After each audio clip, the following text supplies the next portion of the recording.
Hello, everyone. Nick is saying I'm on Libertarian Standard Time. No, I'm not. Actually, what happened is right before all this started, my browser decided to stop working with my regular microphone. I restarted several times. It wouldn't work. I had to plug in a new microphone. I had to get entirely new settings set up. So no, I was actually very early for this, and my technology decided not to cooperate. Because why would it? Why would it really? Can you guys just confirm for me that you can see me and hear me and all of these things? That would be really, really great. That would be great. I'm not thrilled at the subject matter for today, but we've got a lot to talk about. Okay, Reagan is saying she can hear and talk. Excellent, excellent. All right. Well, not time to get a new mic, time to fix the computer. Because it's the computer that's the problem. The microphone is not the problem. The computer is the problem. But that is a different topic for a different day. Well, guys, we are here today to talk about why there is no longer a Mises Caucus in New Hampshire. And I'm going to be really honest, I'm really upset about this. This was a completely unforced error on the part of the Mises Caucus. So far as I'm concerned, with all of the evidence and all of the receipts that I have seen, this is the fault primarily of Jeff Douglas, who is the national coordinator for the Mises Caucus. And I think, like, basically Michael Heise's second in command. Someone can correct me if I'm wrong about that, but that's my perception. Now, I had never met or spoken to Jeff Douglas before Monday, which is a little funny considering I've been in the Mises Caucus for 2 effing years. Well, not according to them. According to them, I was never involved with the Mises Caucus, which comes as a surprise to me because I have spent thousands of dollars of my own money supporting the Mises Caucus. I have taken several trips supporting the Mises Caucus, not just to the National Convention in Reno, but also to the Libertarian Party of Pennsylvania's state convention to support the Mises Caucus. I have participated in countless online, like, Twitter spaces coordinated with the Mises Caucus. I wrote about the Mises Caucus in my book. Every single time for the last 2 years that someone said to me, Carlin, I can't possibly consider the Libertarian Party. I said, no, you don't understand. The Mises Caucus is going to get rid of the woke people in the Libertarian Party. So I am actually really, really, really upset at the events of the last week. And it does not actually bring me any joy to revel in the downfall of the Mises Caucus in New Hampshire, particularly since I wasn't even involved with the people that they primarily had a problem with. There's a lot of things that have gone on in New Hampshire over the past several months. And where I was at on Monday is I really had, several months ago, probably right after the election, I had really disengaged from pretty much all of this. I was not happy with the way that the Libertarian Party of New Hampshire was running online communications, was running the Twitter specifically. I wasn't happy with it. And I'm going to say this. I actually like the vast majority of the tweets that the LPNH Twitter sends, but there were certain aspects of it that I was really unhappy with. And I didn't think that they were listening to voices that were disagreeing with them. And I wasn't the only one that thought this. There were a lot of people who left the Libertarian Party of New Hampshire Communications Committee because of this ongoing problem. And so after the election, there was really no reason for me to be involved in this stuff. And I, quite frankly, had other things that I wanted to do. And it was getting to the point where there was a faction, and we're going to talk about all of this more in depth. It was getting to the point in New Hampshire where there was this one faction of people called the Free State Based Caucus, which I actually thought was not a bad idea when it first started. I was like, all right, this is kind of interesting. They're being aggressive, which I appreciate when it comes to messaging, but then it went too far. And so I was like, I don't want to be involved in any of this. So I basically I left the Mises Caucus signal group and I left the general LP&H signal group. And for people who don't understand this, the signal groups in New Hampshire, at least, and I'm sure in other places too, are like the primary ways in which people in New Hampshire at least, communicate. There are about 8,000 effing libertarian signal groups. I'm in some of them. I chose to leave the ones associated with the Mises Caucus and the LP&H in general. I chose to leave the communications committee even before the election. I just didn't want anything to do with it anymore. And that wasn't a reflection for me. I never left the Mises Caucus. I just left the Mises Caucus signal group because it was getting way too toxic for me. So by the end of 2022, for me, I was pretty much on my own and I was really working on my own projects. And I was actually really excited about this because this was the first time in probably about 2.5 years that I was going to have the opportunity to focus on the things I wanted to focus on, which is Schools Exposed, the training program that I've put together to help parents find out what is going on in their schools. I wanted to focus on my actively Unwoke Substack. I wanted to focus on the Unwoke art project that I've been thinking about for 2 years. I have a list, you guys don't even understand. I have a list of about 87 things that I want to get done this year. And I'm on like number 4 of those things, right? So I was actually just sitting back and focusing on my own stuff. I wasn't involving myself in LP&H stuff. Not that I left the LP&H. I did not leave the LP&H. I have not left the Libertarian Party. Those two things are not going to happen. I still very much consider myself a libertarian, but I was taking a step back to focus on what I wanted to do for once. And I was really excited about that. Well, let me walk you through a general timeline of events about what has happened in the last week. Okay, so here's what we're going to do in this. I'm going to take you guys through a general timeline. I am then going to walk you through more of the details and show you the receipts because I do, per usual, have backup for every single thing that I'm about to say. All right. But I thought because it's so complicated, I thought that the very first thing we might do is to walk through a kind of general timeline of the events. I know this is small, this is about as best I could do, and I'm going to explain all of it. So here is what has happened in the last week. Oh, I don't want my red background. That's my Socialism Saturday background. Actually, you know what? Let's do the gold background. We're talking about libertarian stuff, so we'll do the gold background for today. So let me get this up where I can read it. So I'm going to walk you through this timeline, and then we're going to back up, and I'm going to go through all of this in more detail and show you the receipts for all of this. So this all started for me on Monday.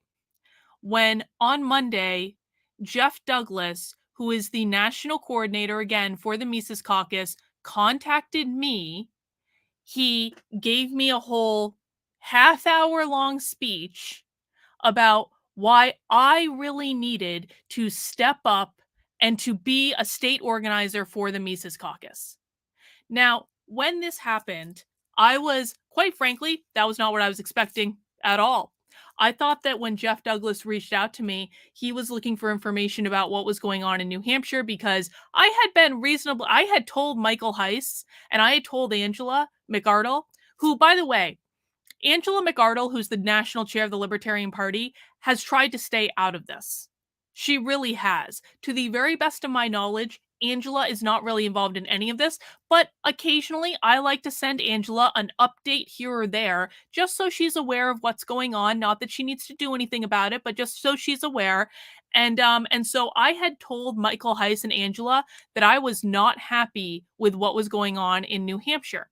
So I thought that Jeff Douglas was reaching out to me to basically find out more about why I wasn't happy with what was going on in New Hampshire. And then he gave me this whole half-hour long speech about how effed up everything was, which I actually generally agreed with what he said. And then he said, Carlin, I need you to step up and I need you to be a national or a state organizer for the Mises Caucus. And I was kind of like, there were several reasons why I didn't say yes.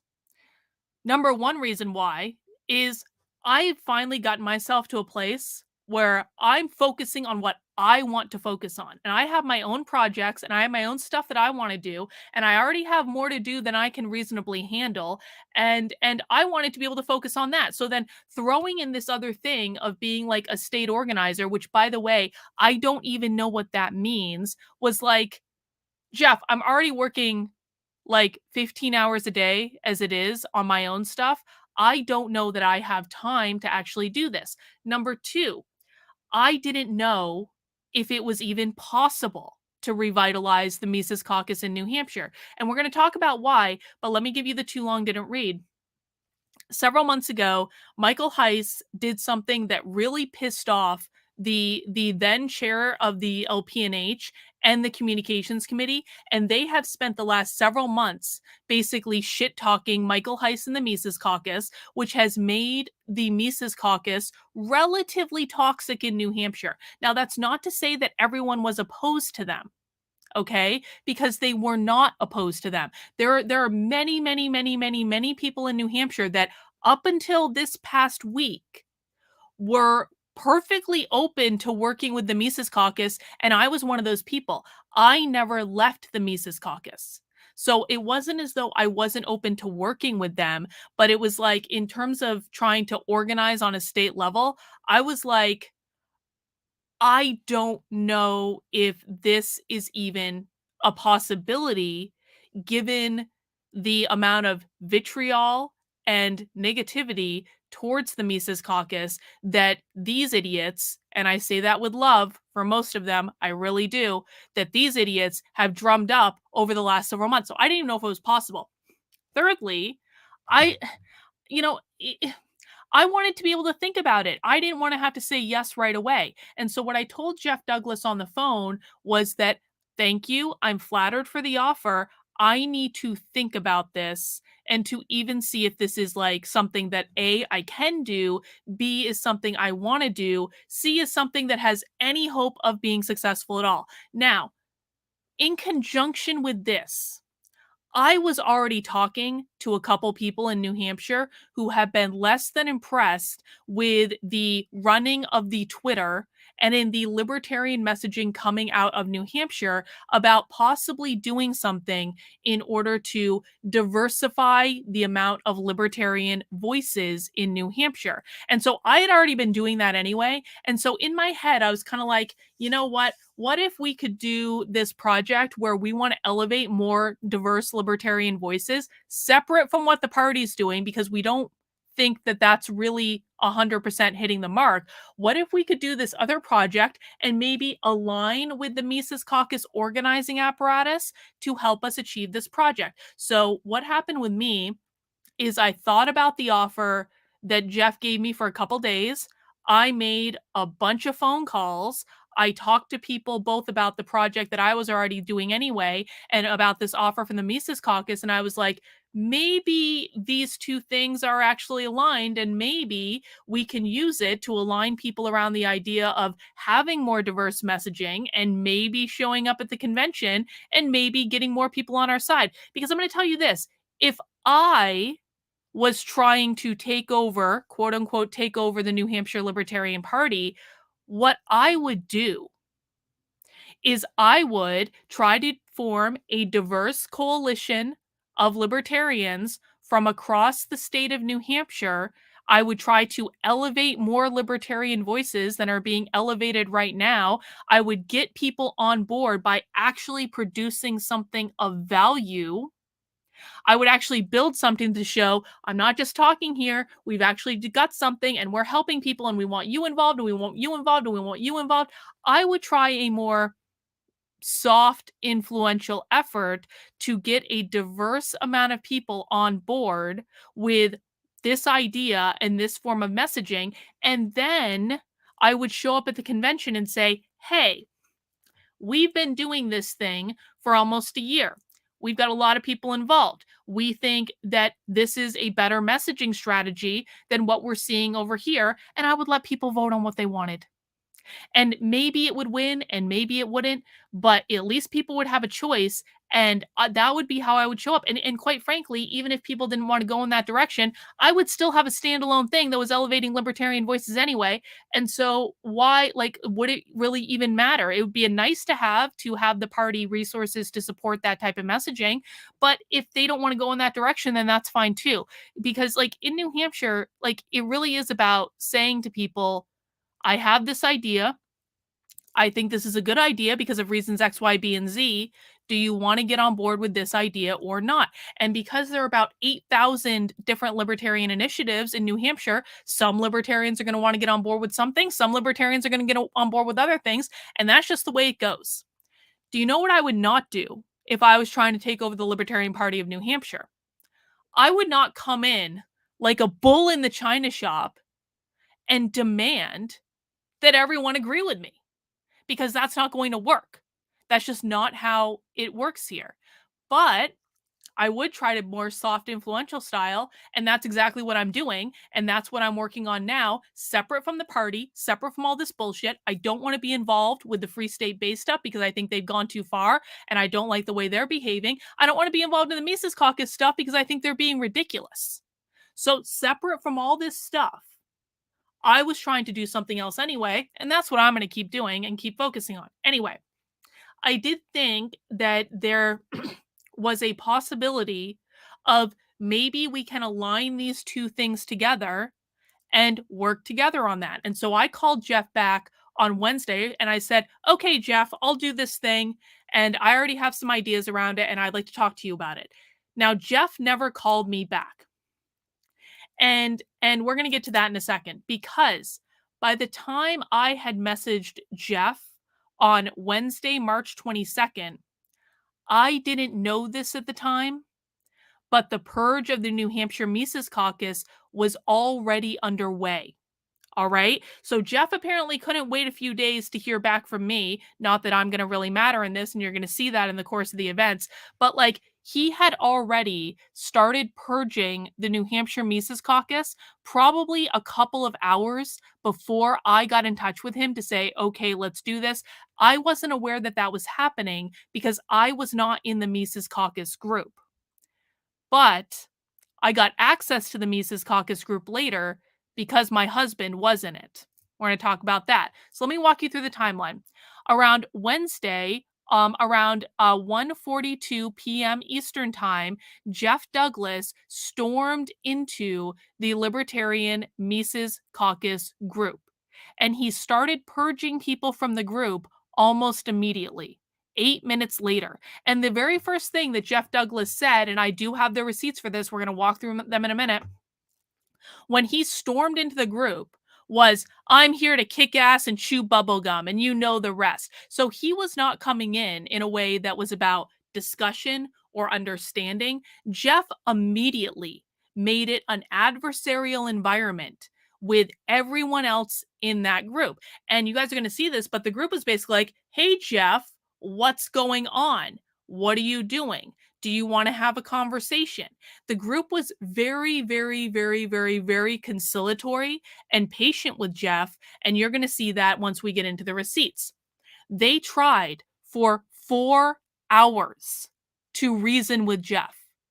It was like a Herculean effort so far as I'm concerned on their part. They were trying to be nice to him. They were saying, Jeff, this isn't the way you go about things. And Jeff was just being antagonistic the entire time. He's like, you guys are showing us disrespect. How dare you? You just want to be jokers. Blah, blah, blah, blah, blah. He was being mean and aggressive and adversarial. And because of that, people started leaving the group. And also, Jeff at the same time started purging people out of the group every time someone said something that was not what Jeff wanted to hear. So in the midst of all of this, like I said here, I contacted Jeff literally as he was mid-purge in the Mises Caucus, but I didn't know that because I wasn't in the group. And I said, hey, Jeff, okay, let's do it. And Jeff texted me back and said, no, Carlin, Don't worry about it. I've got 2 hardcore mecox that are on board, and I'll let you know if I need anything from you." And I was like, "What the hell?"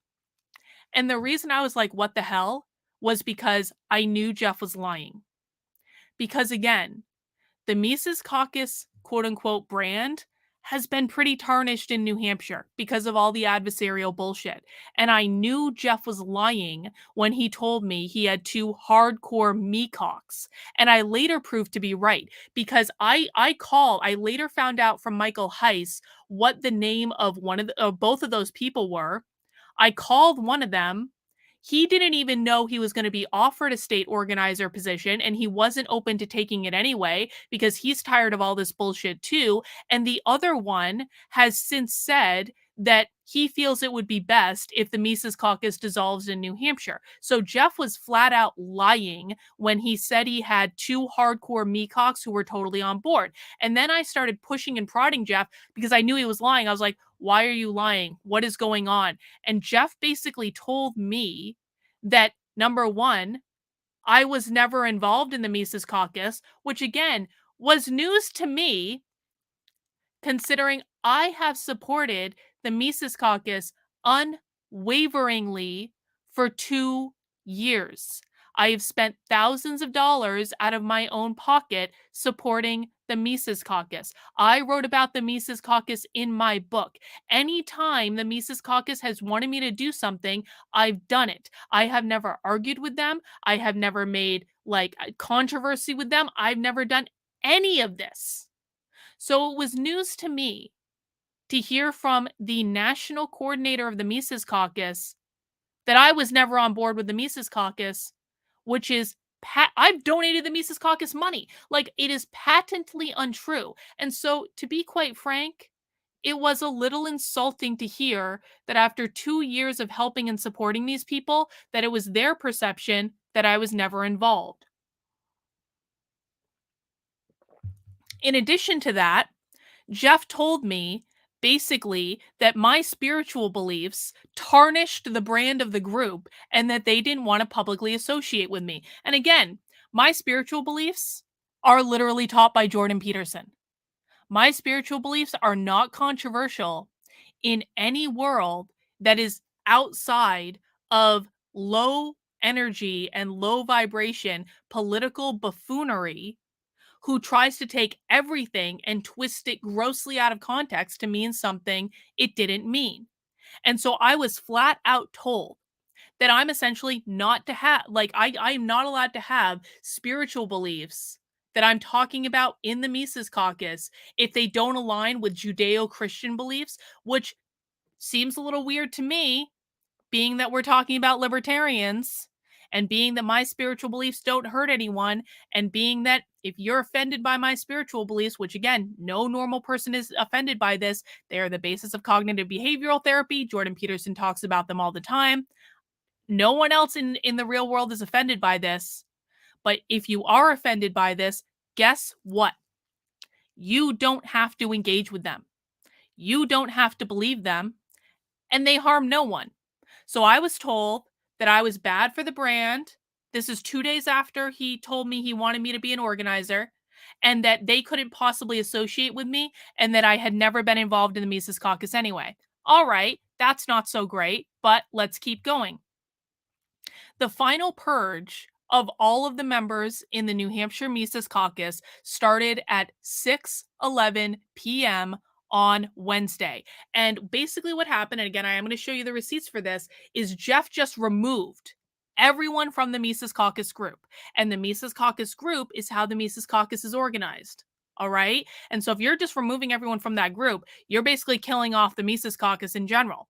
Now, the Free State Base Caucus, which is made up of the people that have been really adversarial to the Mises Caucus, basically when everyone got purged out of the Mises Caucus group, a lot of them started moving over to the other signal group called the Free State Base Caucus. This again is something I am not in. I don't know what's going on in that group. I don't want to be involved in it. I find this attitude, again, not from everyone in it, but from a couple people in it, to be way too toxic. I don't want to be around it. So I have no idea what's going on there. But what I do know is that a half hour after Jeff Douglas purged everyone from the Libertarian Party of New Hampshire Mises Caucus group, they ended up stealing the New Hampshire Mises Caucus Twitter account. The Free State Base group stole the Twitter account, and they posted a tweet basically showing that they stole the Twitter account. Now, I do not condone the stealing of the Twitter account. However, it happened half an hour after Jeff Douglas purged every person in New Hampshire from the Mises Caucus.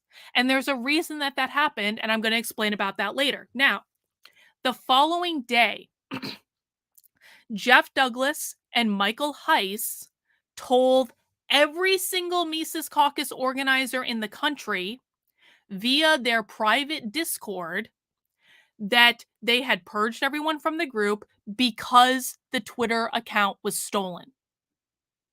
So Jeff Douglas lied. Jeff said that the reason that he purged every single person from the Mises Caucus group was because they had stolen the Twitter account. That is not what happened. That what happened was Jeff purged everyone from the group, and then half an hour later, they stole the Twitter account. And they told a whole bunch of other lies to every single Mises Caucus organizer in the country too. And again, I have the receipts to back this up. And the reason that we know this is because screenshots of this got leaked into a libertarian discussion group called Libertarianism at Night. And then once it got leaked into the libertarian discussion group, someone sent them to me. That's how I find out about it. So and I got quite frankly pretty pissed because again, Jeff Douglas lied about me in those screenshots. And what they're saying is that I had come to them and like begged them to be a Mises Caucus organizer. That's not what happened. That's not the truth. And so I was pretty pissed. And at that point, I published my first article about what happened because I had been lied about to every single Mises Caucus organizer in the country, and I didn't like that so much. So once I published my first article, Jeff Douglas, again, national organizer for the Mises Caucus, continued to smear me. He continued to run around the internet saying Carlin was never involved in the Mises Caucus. Carlin is bad for the brand. Carlin is lying to you. And the Mises Caucus is still alive and well in New Hampshire. Carlin is of low character. She's doing all of this to hurt us. She was never on board with us. And come and join the Mises Caucus in New Hampshire. Now, the Mises Caucus is dead in New Hampshire. I cannot emphasize this enough.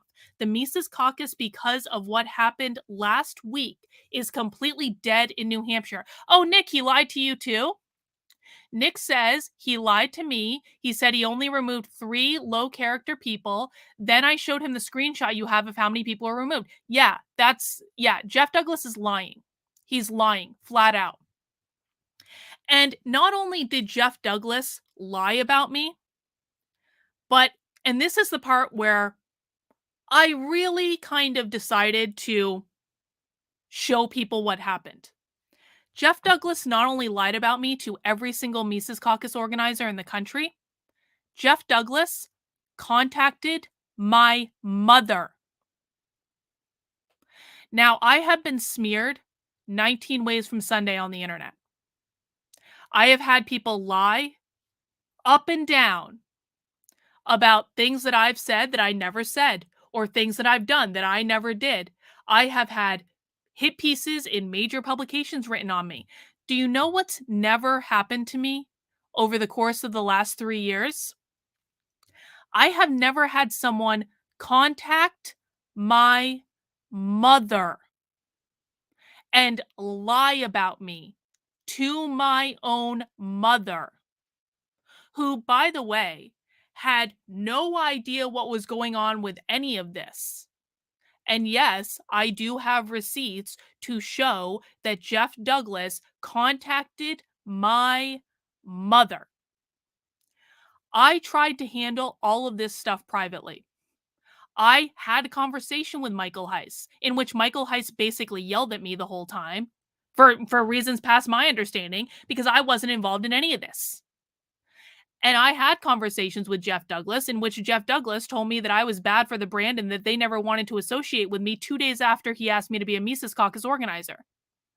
And so I did try to handle all this privately. And even after Jeff Douglas contacted my mother, and even after I got a hold of the entire chain of events of the Purge and the Mises Caucus, I contacted Michael Heise privately and I said, Michael, I have the timeline of events. Jeff is lying to you. And I'm going to publish this unless you rein him in and get him to start telling the truth. And when I contacted Michael Heise and told him this, I was told that I was a hysterical drama queen and Michael Heise was no longer going to communicate with me. Okay, well, I think it's kind of interesting that you think I'm the hysterical drama queen because I'm not the one running around contacting people's mothers. That to me is unforgivable. When you start bringing people's family into this and just belligerently messaging people saying, Carlin is this, Carlin is that, Carlin is this, Carlin is that, after I have supported you people for 2 effing years, put to the tune of thousands of dollars, and you're telling me I'm the hysterical drama queen? All right. All right. Paul says, I was removed from the Libertarian Mises Caucus Facebook group last month because I called out our state organizer for being a shadow chair and our convention planned in the dark. And that's the short story of it. Paul, are you in Michigan? I don't know what's going on in Michigan with all that stuff. I'm not really like, but is that where you're from?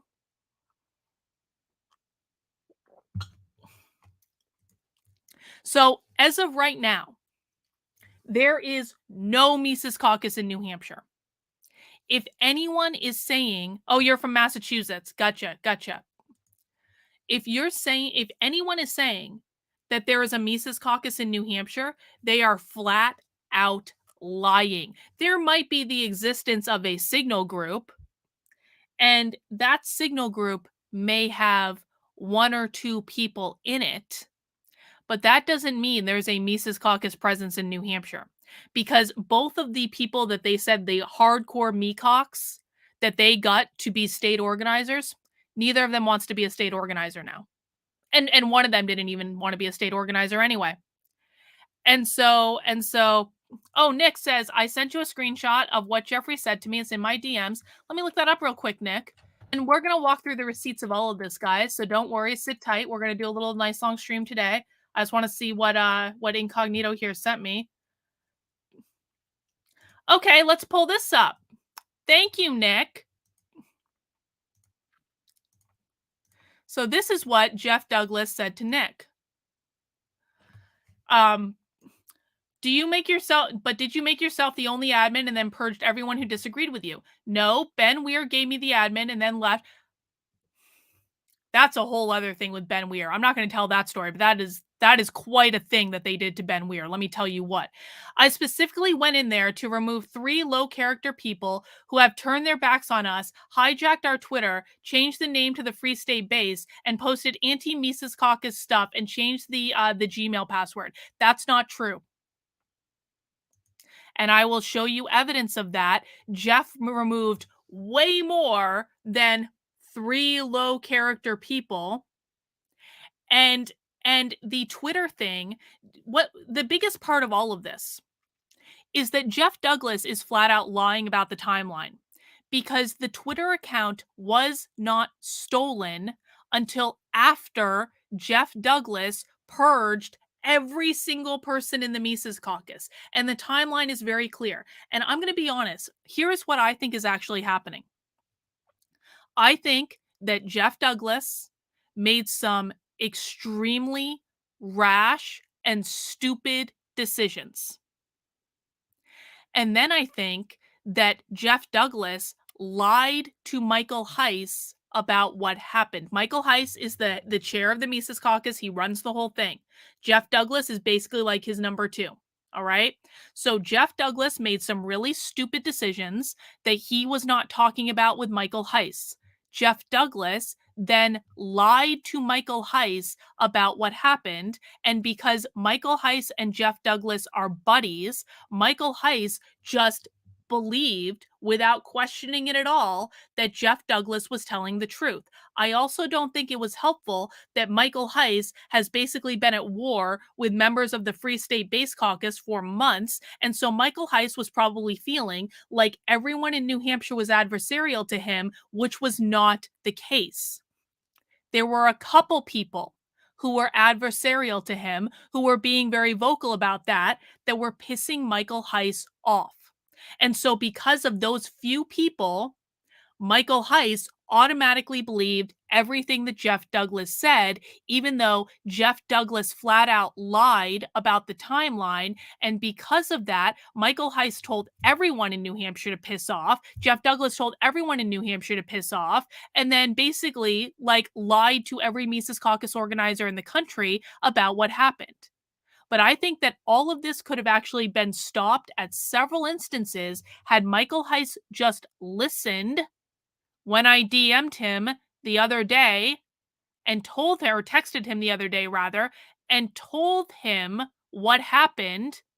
But instead of listening to me, Michael Heise told me I was a dramatic, hysterical drama queen and that he wasn't going to talk to me anymore.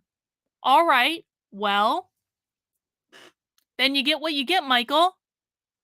When I originally talked to Michael Heise the first time, all I said to him was that I wanted an apology from Jeff for saying that I was never involved in the Mises Caucus, because I'm sorry. That was a giant slap in the face. It was a massive slap in the face. I have never done anything to these people. I have never shit-talked them. I have never been involved in any of this. And yet, I'm being told that I'm bad for the brand, bad for business, no one wants to associate with me. Then why was I spending 2 years of my life doing this? If you guys all thought I was so bad. You know? So, that's the overview of what happened. Now, let me walk you through what I want to do. We're going to look at these articles out of order. Because I wrote 2 articles for one of my Substacks. I have this Substack called the Red Pill Diaries. And basically the Red Pill Diaries, which is redpilldiaries.substack.com. Excuse me. It's basically about like just different things that happen on my like political journey. It's kind of like a general thing where I'm just like, I'm posting different thoughts about my red pill experience, what's going on, like waking up to like all of the insanity in the world, that sort of thing. So it's more of like a general Substack. You can subscribe at redpilldiaries.substack.com if you want to. I posted 2 articles on my Substack explaining this situation. The first one I posted was about my breakup with the Mises Caucus, okay? The second one I posted has all of the full timeline of what happened. Now, the reason that I posted them in this order is because when I posted the first one, I didn't yet have all of the signal messages regarding what happened just because I hadn't looked at them yet. And so we're going to look at this a little bit out of order because I think it's helpful to look at the signal messages first. And let me just pop this link into the chat.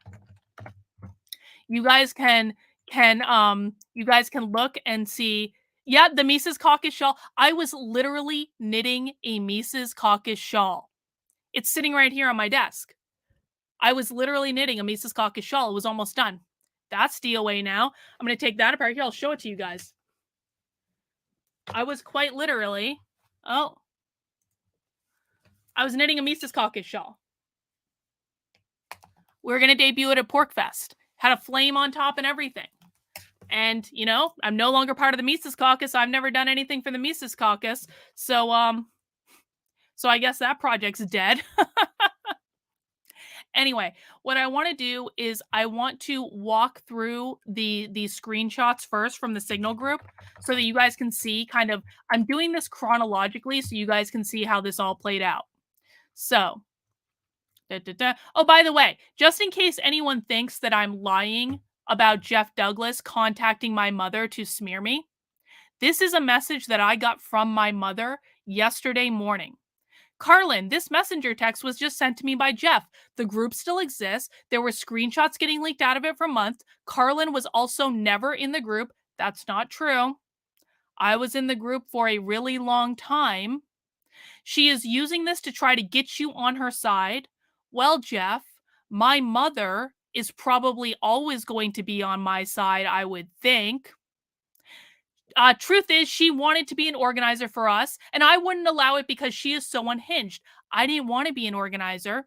Jeff Douglas contacted me and gave me a big half-hour speech about why he wanted me to be an organizer. And then I thought, well, maybe there's some alignment to be had between this other thing that I was doing anyway and the Mises Caucus. And that was the only reason I would have accepted that organizer position. I wouldn't have done it otherwise.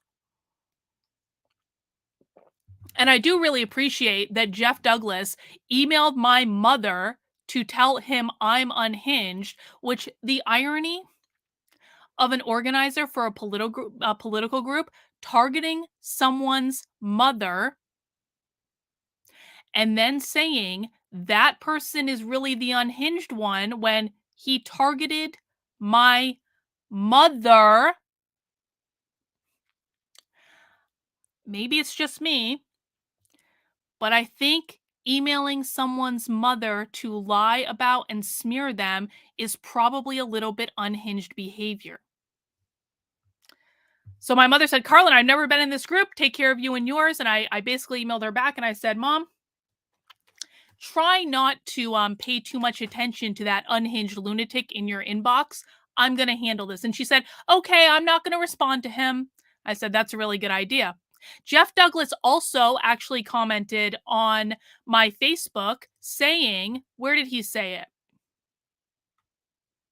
And this was after I posted the first article. And again, we're going a little bit out of the timeline. Let's see. The actual truth is, here it is. The actual truth is I offered her to be an organizer and she accepted. So thank you, Jeff, for admitting the truth, which is you called me and offered me to be an organizer. I didn't call you. I didn't beg you. The only reason I accepted it was because it was going to align with something else that I was doing anyway. Thank you for confirming, Jeff, that every single time you go around the internet and say that I wanted desperately to be an organizer, that's not the truth. Then people came to me warning me about her. Well, apparently, again, people in the Mises Caucus are not allowed to have spiritual beliefs that don't align with what Jeff Douglas and Michael Heise want you to believe. But that's another story. We're going to get into that in a second. I've already walked through the timeline. So I told you guys that the Free State Base Caucus did steal the New Hampshire Mises Caucus Twitter account, but they did it to post this image of like basically saying, Michael Heise, you almost had our state account. I want you to pay attention to the time. 6:40 p.m. They stole the New Hampshire Mises Caucus Twitter account at 6:40 p.m. Again, I don't approve of the stealing of the New Hampshire Mises Caucus Twitter account, but I wasn't involved in it, and so I can't take any responsibility for that. But what I do want to do is I want to walk you through what actually happened in the Signal group. Now, how do I have the messages from this Signal group? Because my husband was in it. So I left the Signal group a while ago, but my husband was still in it. And because my husband's name begins with a V, he was one of the very last people to be purged out of the Signal group. And so what happened the day after I published the first article is I essentially said, Victor, give me your phone so I can see what actually happened in the Signal group. And I looked through all of the messages and I was like, what the hell? Because what I had heard from Jeff and from Michael Heise is that Jeff went into the Signal group and just got bombarded with all of these shit posters and he couldn't tell who was real and who was not real. And he just had so much trouble wading through all these shit posters in the Mises Caucus group that he just had to purge everyone. And then I went and actually looked at what happened in the Signal group. And that was not what happened. So I decided to publish the signal messages. And what I've done is I have blurred out everyone's name because I don't want to infringe on people's privacy. People might still be pissed that I publish these messages, but to be quite frank, I think that the truth matters and I don't like being lied about. And I don't like other people being lied about either. And these messages are proof positive that Jeff Douglas is lying. So we're going to go through as it started, and I have blurred out everyone's name and everyone's photo except for a few prominent members of the organization and basically Jeff Douglas.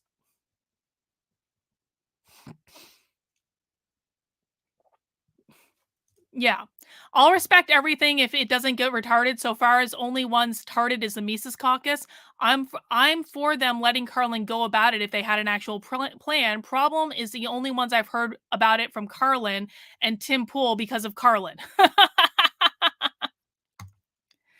Yeah, exactly, exactly. And to be quite frank, I was the only fucking person that actually had a plan for bringing this thing back in New Hampshire. I really was. And you're going to see that play out. So the first message, and again, I'm not going to tell you who these messages are from. Hey, everyone, this is Jeff Douglas. He's the national organizer for the Mises Caucus. So they basically brought Jeff Douglas into the New Hampshire Mises Caucus signal group. And you can see Jeffrey accepted the invitation. He was made an admin of the group. Jeff, sup, everyone. And then immediately, Jeff started revoking admin privileges for anyone who wasn't him. And then someone said, Mises planning another meeting anytime soon. I feel like it's time to start revitalizing the caucus.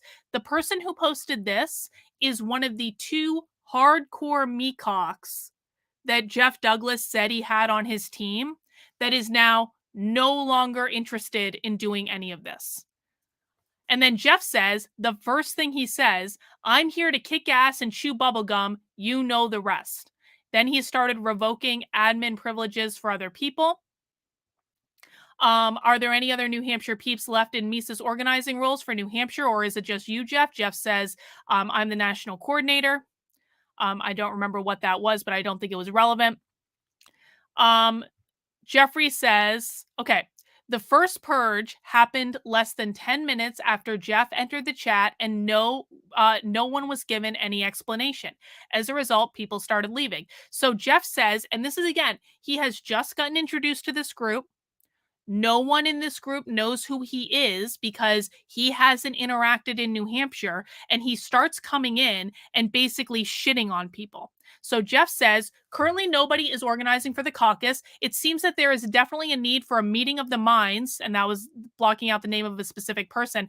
I'm here looking for people who really give a fuck about having a serious political party and not just drinking beers while sitting around campfires cracking shitty jokes in New Hampshire. And then Jeff immediately removed Nolan, who is the now former chair of the party. He also immediately removed Ryan Hebert, who is currently one of the people on the executive committee for the party. And he was welcomed. And then this person left, and she says, once we finally moved, so just because you were in the Mises Caucus chat in New Hampshire doesn't necessarily mean you live in New Hampshire. There were a couple people outside of New Hampshire that they were like working with outside of New Hampshire. So this person was like, I'm leaving, guys. I'm going over to the other signal group. So then this person left the chat. And then Jeffrey says, anyone else want to leave while we're at it? So that might be seen as a little antagonistic. Then another person left. And then this person said, Jeff, the more the merrier. New Hampshire is wide open to a variety of libertarians who express themselves and seek human action in different ways. The more we recognize this as a reality and designed with this mind, the more successful we'll be. So this person is saying, Jeff, we will work with anyone who wants to work with us. We want more diverse beliefs. That's a positive thing. And then Jeff started to get argumentative right away, saying that the Mises Caucus are not here to grow the Free State Project. And you're going to see that in a second. But this shows how little Jeff understands about New Hampshire and how it's different than every other state. Because the vast majority of people who are affiliated with the Mises Caucus in New Hampshire also consider themselves to be affiliated with the Free State Project, or at least very friendly to the Free State Project. So one of the very first things Jeff says, I'm sick of the disrespect. we got Sarwark and company from you guys to be able to do your own thing, and now we get shit on. Now, the vast majority of people in New Hampshire and in this group weren't shitting on Jeff. They weren't shitting on Michael Heise. They weren't shitting on the Mises Caucus. That's really important to understand. There were a couple of people, very vocal people, people who happened to control the Twitter account, that were in fact shitting on all of them. But that was not a reflection of everyone and how everyone felt.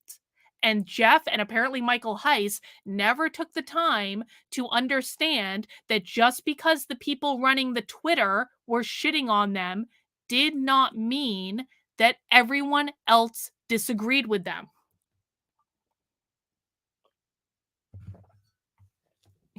Then Jeff says, "We are here to grow the Libertarian Party, not the Free State Project." That is possibly one of the stupidest things that Jeff could have said to libertarians in New Hampshire. I can't emphasize that enough. A lot of the libertarians in New Hampshire moved here for the Free State Project. And even if they didn't move here for the Free State Project, a lot of libertarians in New Hampshire have become convinced that libertarian concentration via getting as many libertarians to move here as possible so that we can gain actual political power is the very best move we have going forward.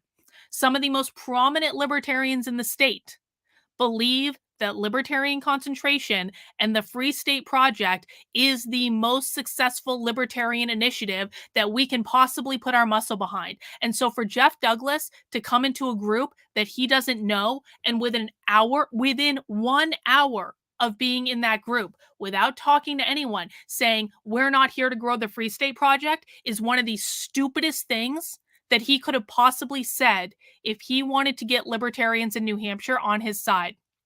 And then he says, "God bless all the Free State anarchists, and I think you guys are doing a very cool thing. It also trends towards not being serious about politics, and I think we need to draw that line." Well, it's funny that Jeff says that the Free State Project is not serious about politics, because there are, I don't even know, there are dozens of Free Staters that are elected representatives in the New Hampshire State House.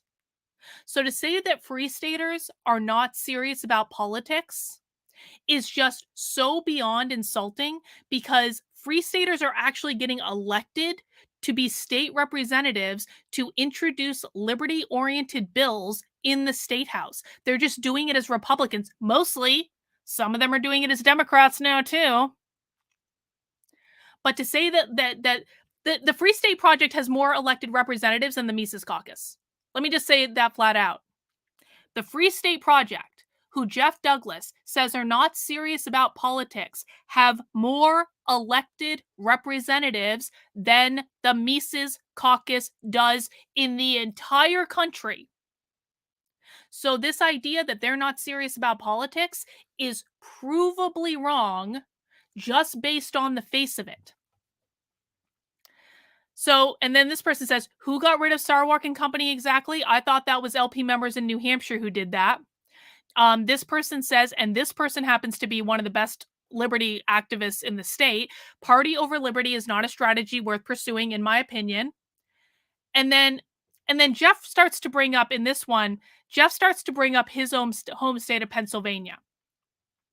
Now, since Jeff brings up his home state of Pennsylvania in the next screenshot we're going to see, it's worth noting that several members of the LPNH who were purged from the Mises Caucus, including me, traveled to Pennsylvania last year to help the Mises Caucus take over the party there. But according to Jeff, I was never really with the Mises Caucus. The 3 days that I spent traveling to Pennsylvania and back, attending the entire Libertarian Party of Pennsylvania convention, must have just been a figment of my imagination. And I documented all of this on my channel. You can go back and watch me talk about going to the Libertarian Party of Pennsylvania convention and talking about how we did that to solidify the takeover of the Mises Caucus in Pennsylvania. Michael Heise talked to me at that convention. It wasn't as though they didn't know I was there.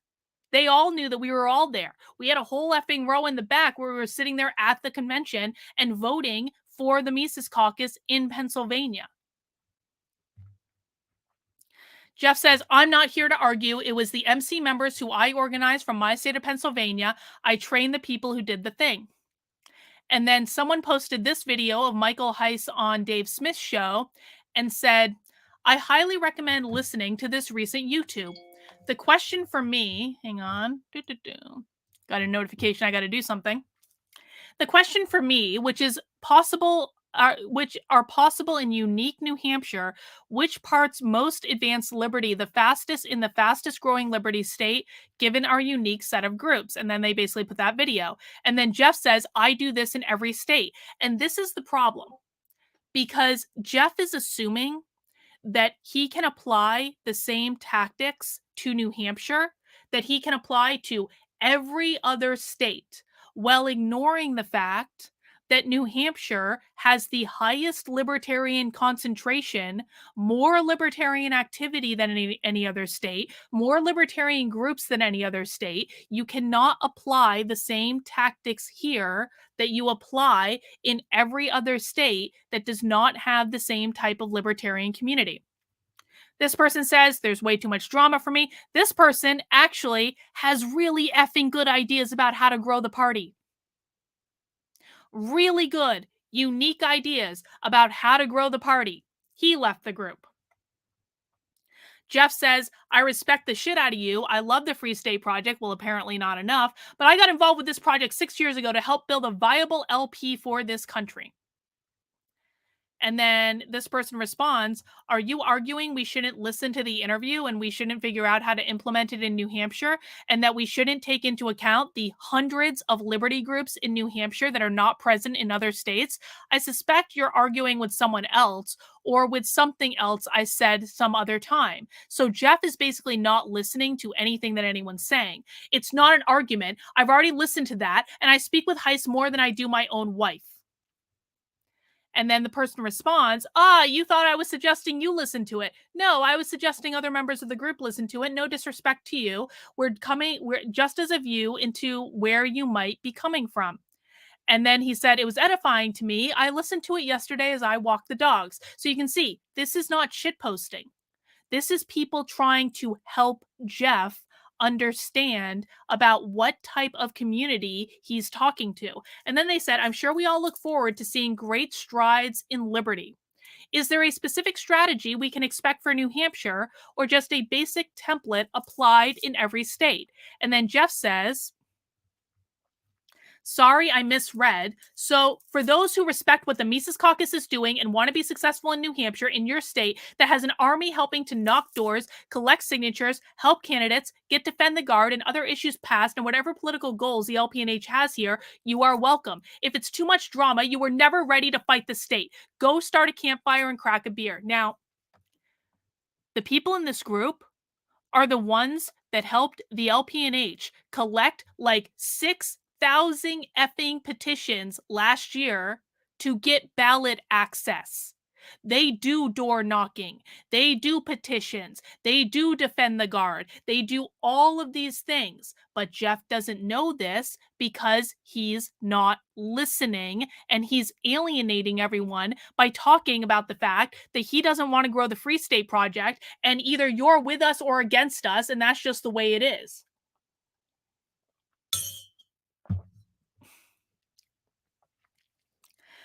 This one says, and I'm pretty sure that this is okay. I don't remember who exactly this is. I agree with blank. The recent Michael Heise interview was extremely helpful for me to understand national vision and hope for the LP going forward. New Hampshire can still do its own thing and is in a unique position to do so, but this isn't counter to what the LP is doing, and I think the LPNH can be a viable and successful part of the overall political strategy Michael outlined. My 2 cents. What are you saying is false? I'm not sure what you're saying is false. Please be more specific. So now Jeff is admitting that what got him now. Okay, so what you're going to see in this next part is that Jeff is admitting what got him to join the Mises Caucus signal group wasn't about the stolen Twitter account. It was a tweet that was sent from the LPNH account that Jeff didn't like. Are you saying for the Mises Caucus? So let me show you the tweet that Jeff is referencing, because I talked about it in my first article. So this is what you're about to see. And to be honest, this tweet pissed a lot of people off. Not everyone in New Hampshire agrees with every single tweet that the LPNH account sends. They agree with a lot of them, but they don't agree with every single one of them. And this one was one that pissed a lot of people off. Okay. And this one, the LPNH retweeted the Forward Party and said, there's no need for another political party that is never going to win. We got that covered. Now, some people might take exception to the fact that a political party is tweeting that they're never going to win. I personally thought it was stupid. The chair of the party thought it was stupid. There were a lot of people who thought it was stupid. Not everyone was on board with this, but some people liked the self-deprecating humor. I can see the point of view of liking the self-deprecating humor of it. I can understand that perspective, even if I don't particularly agree with it in this context. But fine, whatever. I didn't think it was like, that is by far and away not the worst tweet that the LPNH has ever sent, by the way. Okay? Like, and see, like, that tweet is great. So you disagree with me, and that's fine. We are allowed to disagree on this issue. But Jeff says, I'll tell you what has me hot the most. You just elected new leadership, and then a tweet to the Forward Party like, we don't need any more third parties losing elections. We got this covered, is just spitting in the face of everyone who is trying to be serious. Take that shit to wherever Vermin Supreme is. Jeff was not concerned about the stolen Twitter account, is what I'm saying. Because if the thing that got Jeff the most pissed off was the stolen Twitter account, then he would have said that. The reason that Jeff didn't say that the thing that got him the most pissed off was the stolen Twitter account was because the stolen Twitter account hadn't happened yet. That's going to happen later. So no, we're pissed off about a tweet that quite frankly pissed off other members of the party too. And this person said, you won't get any complaint from me on that. And then Jeff says, you guys want Sarwark to have it back? Now, let me just like put this in perspective. There is no possibility right now that Nick Sarwark is going to get back in power in the Libertarian Party of New Hampshire anyway. And the evidence I present for that is we had our state convention 2 months ago. And at that state convention, Nick Sarwark was not even allowed to have a single vote or be sat as a delegate because the convention voted not to seat him as a delegate. Never mind getting back into power. Nick Sarwark wasn't even able to get enough votes at the convention to be seated as a delegate at the convention. So again, Jeff doesn't know what he's talking about because the party is right now, at least, safe from the hands of Nick Sarwark. That is not an issue that we're worried about at all, which again, Jeff would know had he actually listened to people. And then this person says, coming and swinging, Jeff, I can respect that, but I'm still aware of the likely outcomes. This person said, it's a tired fight. I've had it over and over and over again, both on the EC and now off. Cooler heads refuse to prevail. The cart is driving the horse. There were people in the group and are still today that are not happy with the Twitter. Okay. And then Jeff said, I know. This person said, I thought the tweet was funny. Self-deprecating humor is self-aware humor. 'Tis a thing organizations lack usually. Again, I can understand that perspective. But Twitter is not real life, so it is what it is. Well, here we are.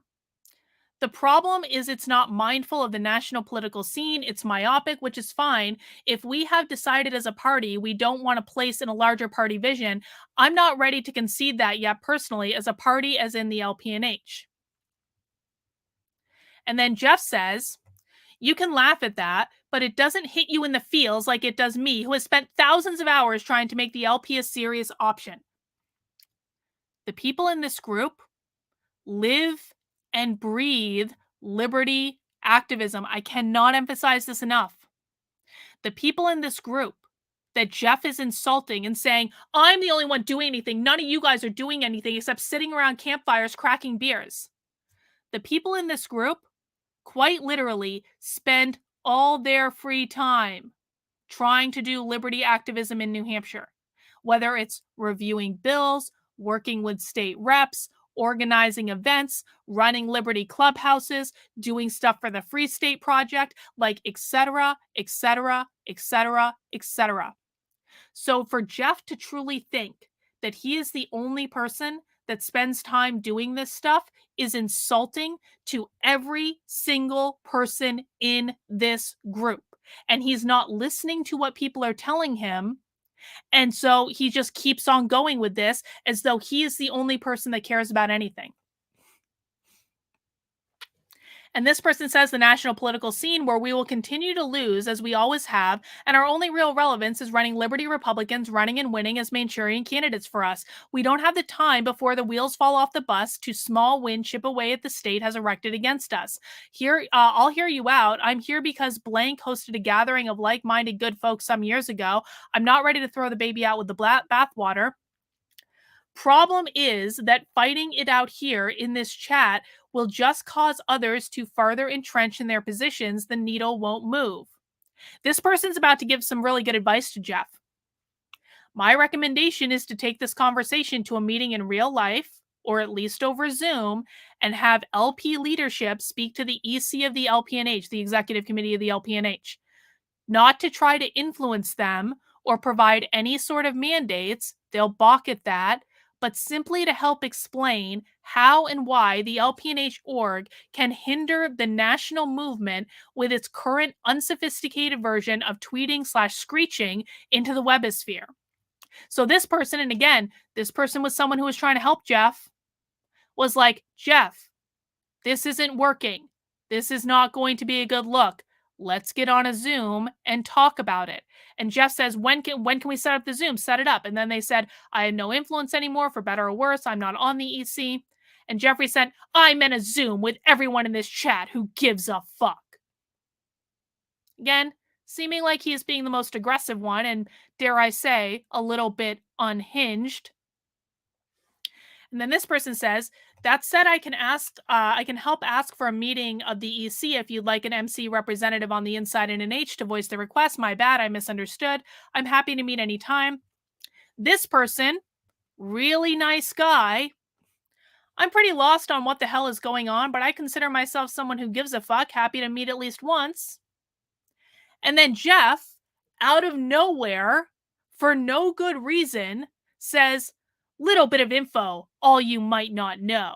Heise had a meeting set up with a guy, John Mackey, the guy who owns Whole Foods. The 6 million tweet happened and the meeting was canceled.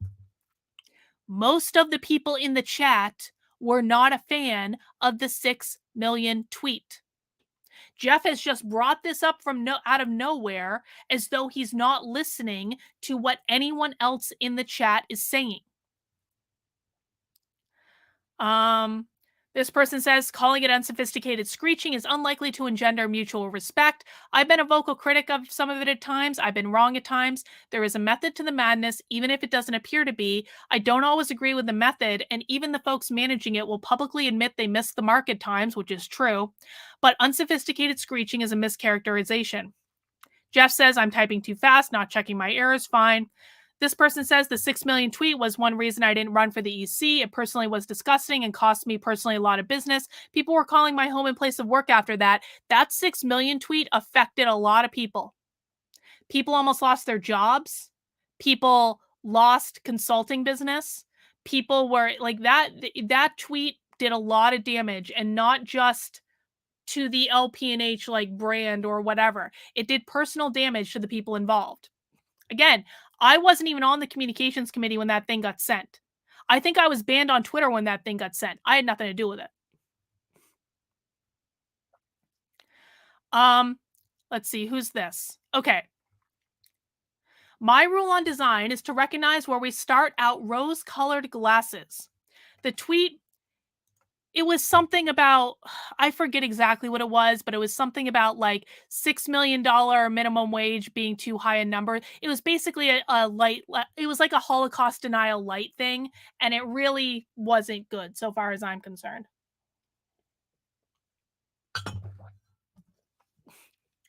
A lot of libertarians, not a lot. There are some libertarians that like to F around regarding the number 6 million. And they're usually not doing it in a way that is actually mean spirited. They're just shitposting. But to others who don't understand it, it comes across as well really effing anti Semitic. So this person says, my rule on design is to recognize where we start out with rose colored glasses. The tweet is an accurate, this is talking about the forward party tweet. This is not talking about the 6 million tweet. This is about the forward party tweet. The tweet is an accurate reflection of where we are now. In fact, if it were not, then MC would not have been necessary, nor would a redesign that Michael Heise is trying or that the FSP is trying, etc. Yeah, it burns those of us who have been involved for 40 plus years, but the truth is, we've not been successful. So here comes the forward party with, yes, the wrong goals, but also a dull strategy tried and failed before. Clever joke, not mine, but clever. My suggestion to recognize with humility where we are and then state how we are changing that. That seems perfectly reasonable to me. Jeff responds, so a few people are holding this hostage and no one wants to, I think, do anything to piss off their friends who shit on their effort. That's not true. Remember, I had had a conversation with Jeff 2 days prior to this in which I told him that I wasn't happy about this, that there were other people in New Hampshire who weren't happy about this, and maybe there was some possibility of aligning, and I just wanted to think about it. But I think that I pissed Jeff off because I didn't say yes to what he wanted right away, because I wanted to think about it like adults do. So this person responds, and this is, I agree with this. So Wales withdrew their consideration for support at a tweet, but the LPNH baddies are the ones who aren't serious about liberty because they are being uncouth in their presentation. I 100% agree with that. Don't tell me that people are serious about liberty when they get pissed off over someone using words they don't like in a tweet. And I can say that and disagree with the content of the tweet in exactly the same breath. Those two things can be true. If you are serious about liberty, then you should be serious about defending speech that you disagree with. Not even the people who posted it defended it, but yeah, I get it, damage done. And yet, it was still only a cudgel to be used against us by anyone on principle to begin with. That's true. To be clear, there's some context here which isn't being properly communicated. 95% of the posts are great. It's the 5% that's talking about the LPNH Twitter. It's the 5% that are beyond embarrassing and unprofessional that tarnish all of the rest. It's like a little bit of shit that ruins the entire meal. I personally lost almost 50K in business due to clients leaving my marketing agency because I was on the LPNH comms committee during some of the most disgusting tweets, most of which were sent by one person. It only takes one bad apple to spoil the bunch. So again, this person is trying to reason with Jeff. They're trying to be perfectly reasonable in terms of like what's going on here. A cudgel. I'm tracking on that. I joined comms shortly after that to see if I could help moderate out the 5%.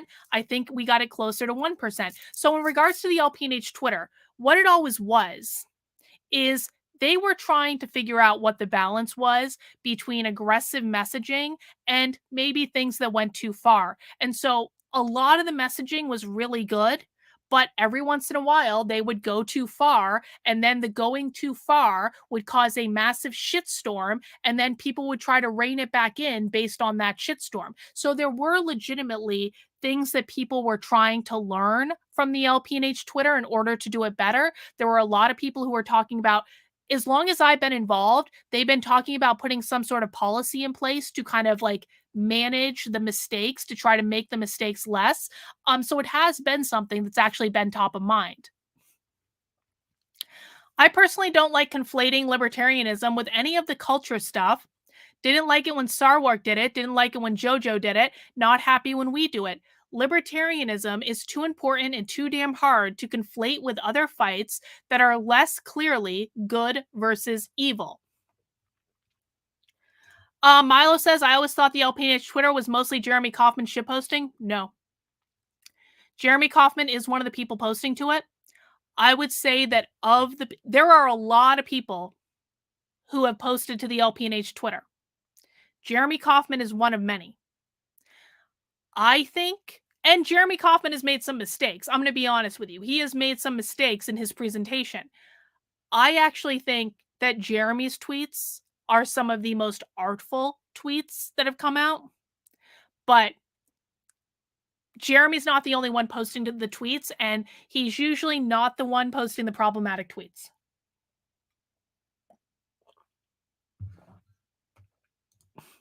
Gene says, I debated relocating to New Hampshire, but the never-ending drama between all sides and actors is simply exhausting. You know, Gene, I would say that it's really not like this when you live here. So I would maybe reconsider that. There are a lot of good people here that are just trying to create a liberty culture. That's all that it is. And there are a couple that are extremely vocal and that are more aggressive than need to be, and that are kind of creating a little bit of a cult mentality where it's either you're with us or against us. But I would say that the vast majority of people here are not like that. No. And then Jeff says, I gave LPNH an award for the best tweet in Reno. There is some hilarious tweets. The John McCain's tumor has say more lives tweet was so solid. Yeah, that was a great tweet. I'm laughing about it now. The John McCain tweet was one of the best tweets we ever did. Okay, fine. How about the MLK tweet? The MLK tweet was a mistake. And then the 6 million tweet happened and barely no one remembers it. It's like we purposely try to step on our own feet sometimes, but I digress. Let's meet. So basically what's happening in the Signal chat, and this has been going on for like an hour and a half now, basically what's happening is that people are trying to reason with Jeff.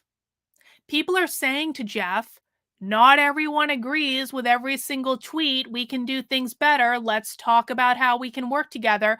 There's no shit posting. Jeff is the only one that's insulting people. No one's insulting him. Everyone's trying to bring him around to try to figure out a way to work together. Like, the only animosity at this point is coming from Jeff to everyone in the Mises Caucus. And then Jeff says, it tickles a few and pisses off millions, junior high level.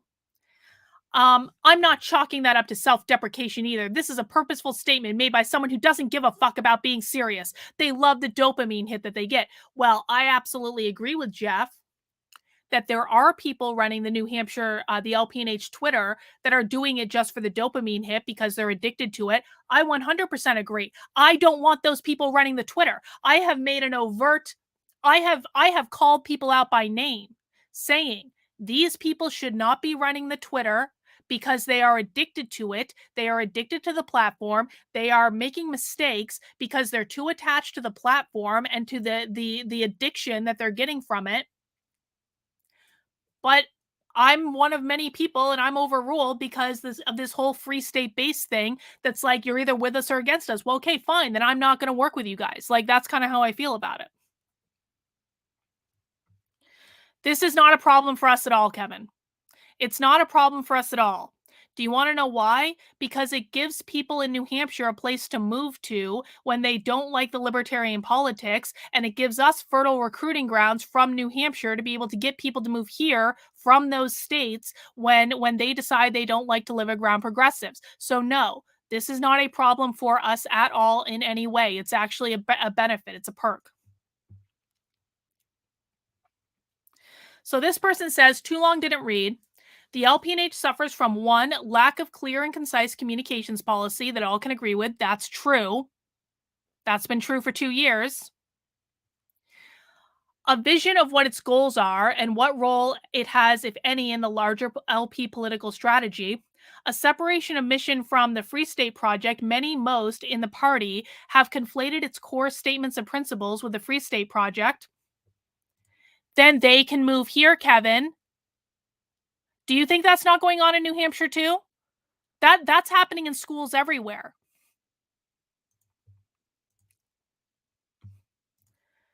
To think that progressive states are the only, hang on, side note, if you honestly think that progressive states are the only ones who are promoting that shit to young people, you are deluded.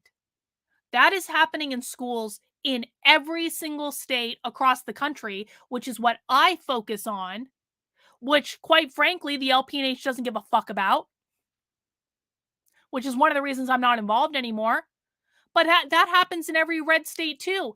Pick out a school district in Florida, Kevin. I can show you where that's happening in Florida. I can show you where that's happening in Texas. I can show you where that's happening in Mississippi and Arkansas and Oklahoma. I can show you where that's happening in red states all over the country.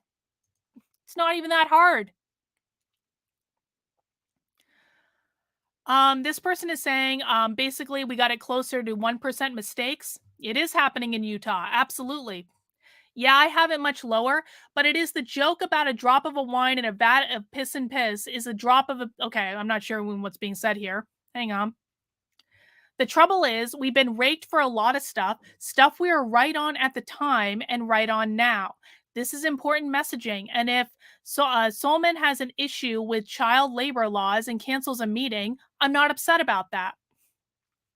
I would prefer, if we do not get that 0.100% trouble, is it's a creative process and errors are endemic. And this person says, what the we can lose by ourselves tweet. Yes. I go to the mat on that one. I didn't craft it, but I supported it. Going back up after it was taken down. So that tweet with the forward party was actually removed. Because it was exactly that. Self-aware. Everywhere. Every school in California. Everywhere. I've got no love for Vermin's brand of philosophy either, but that was one feature of his positioning that resonated with me. The whole damn thing is a joke. Playing it as if it's not just facilitating the game they own the rules of and will beat us at every time. But I'm no one, dude. You shouldn't spend your processor cycles arguing with me. And then Jeff said, why did Conrad do that then? What he's referring to. Mina, I have streams on this channel where I've shown you where it's in schools in California. You can go watch my Schools Exposed streams if you don't agree with it. But spending your time here is not going to answer that question. It is in every school in California. It's not hard to find.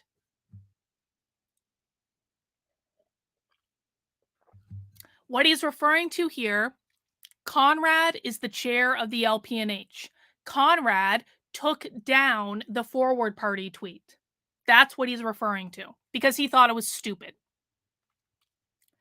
Vague question, but if I'm to assume your intent, then I'll just decline to discuss the cluster. I've lost too many neurons to that battle already. And then a member of the LPNH who went, Mina, if it's hard to believe, go watch the fucking streams. Honestly, I am so sick of arguing with you about this. You've been in multiple streams now where you're doing this. There is evidence on this channel that you could avail yourself of, that you are refusing to avail yourself of because you just want to come into my chat and complain. I have 2 rules on my channel. Number 1, don't be a dick. Number 2, no whining. I'm getting really sick of the whining. If you want evidence, go and watch the Schools Exposed investigation streams. Jesus Christ. So, getting back to our topic at hand, there was a member of the party who was a delegate to Reno and a member of the Mises Caucus, and that person then cracked a joke in the Signal group. And I want people to pay attention to this because this member will be purged over this joke. So this person says, Jeff is saying, currently no one is organizing for the caucus, and this person replies, but the fires are hot, the beers are cold, and the jokes are funny as fuck. Okay?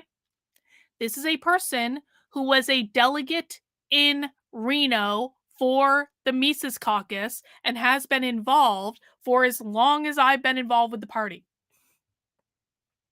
And then this person posts a meme of Dennis, because this is a meme that goes around in like Free State Project circles where we're fighting for the Free State Project and Dennis, and then they salute, and that person then left the group. Someone says, "We hardly knew thee." This person,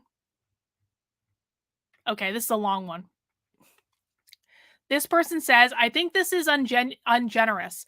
We were close to a new structure that could reflect the truth rather than constant battle over winning take all, but then push was coming to shove and backdoor attempts to find a way through that was resilient and powerful fell by the wayside. I actually celebrated the night before the announcement of the special meeting because I thought we were moving towards a solution. We solved other systemic problems we faced. This was about a special meeting that was supposed to take place in New Hampshire about who was going to run the party, and it ended up not happening. Next morning, the battle had gone elsewhere. I was left tweeting that my friends are sometimes going to fight, and sometimes there's little I can do about it." But here's the thing, Jeffrey.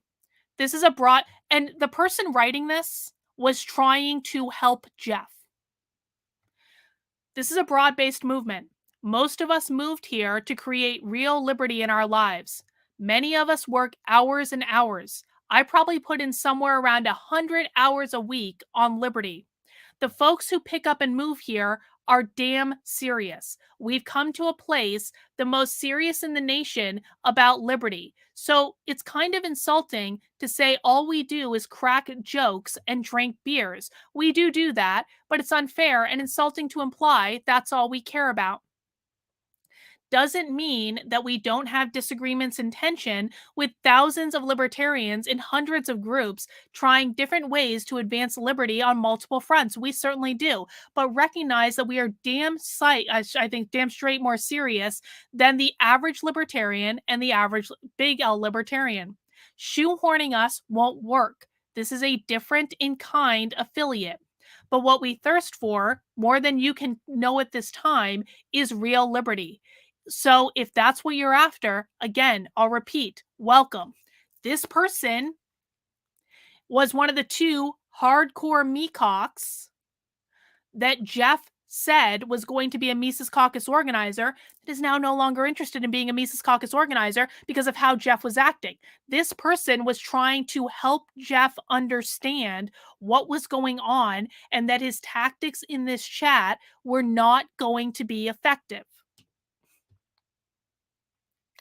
So 20 minutes after cracking a joke, a member who supported the Mises Caucus for years and was a delegate in Reno was purged.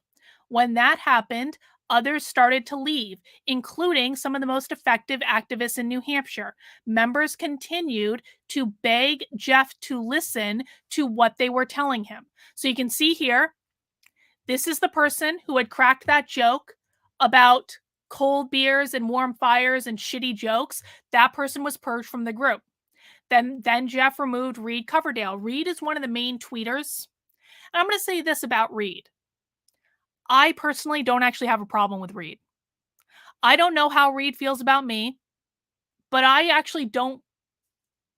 don't have a personal problem with him. I don't think all of his tweets have been good, but I actually do think he's trying to do something. I think that I don't agree with all of his positions, but on a personal level, like, I don't think that he's a bad actor. I just don't. Now, the next person, this person who had been trying to reason with Jeff leaves voluntarily because of the purges. This person says, "I'll just save you the trouble." He just left.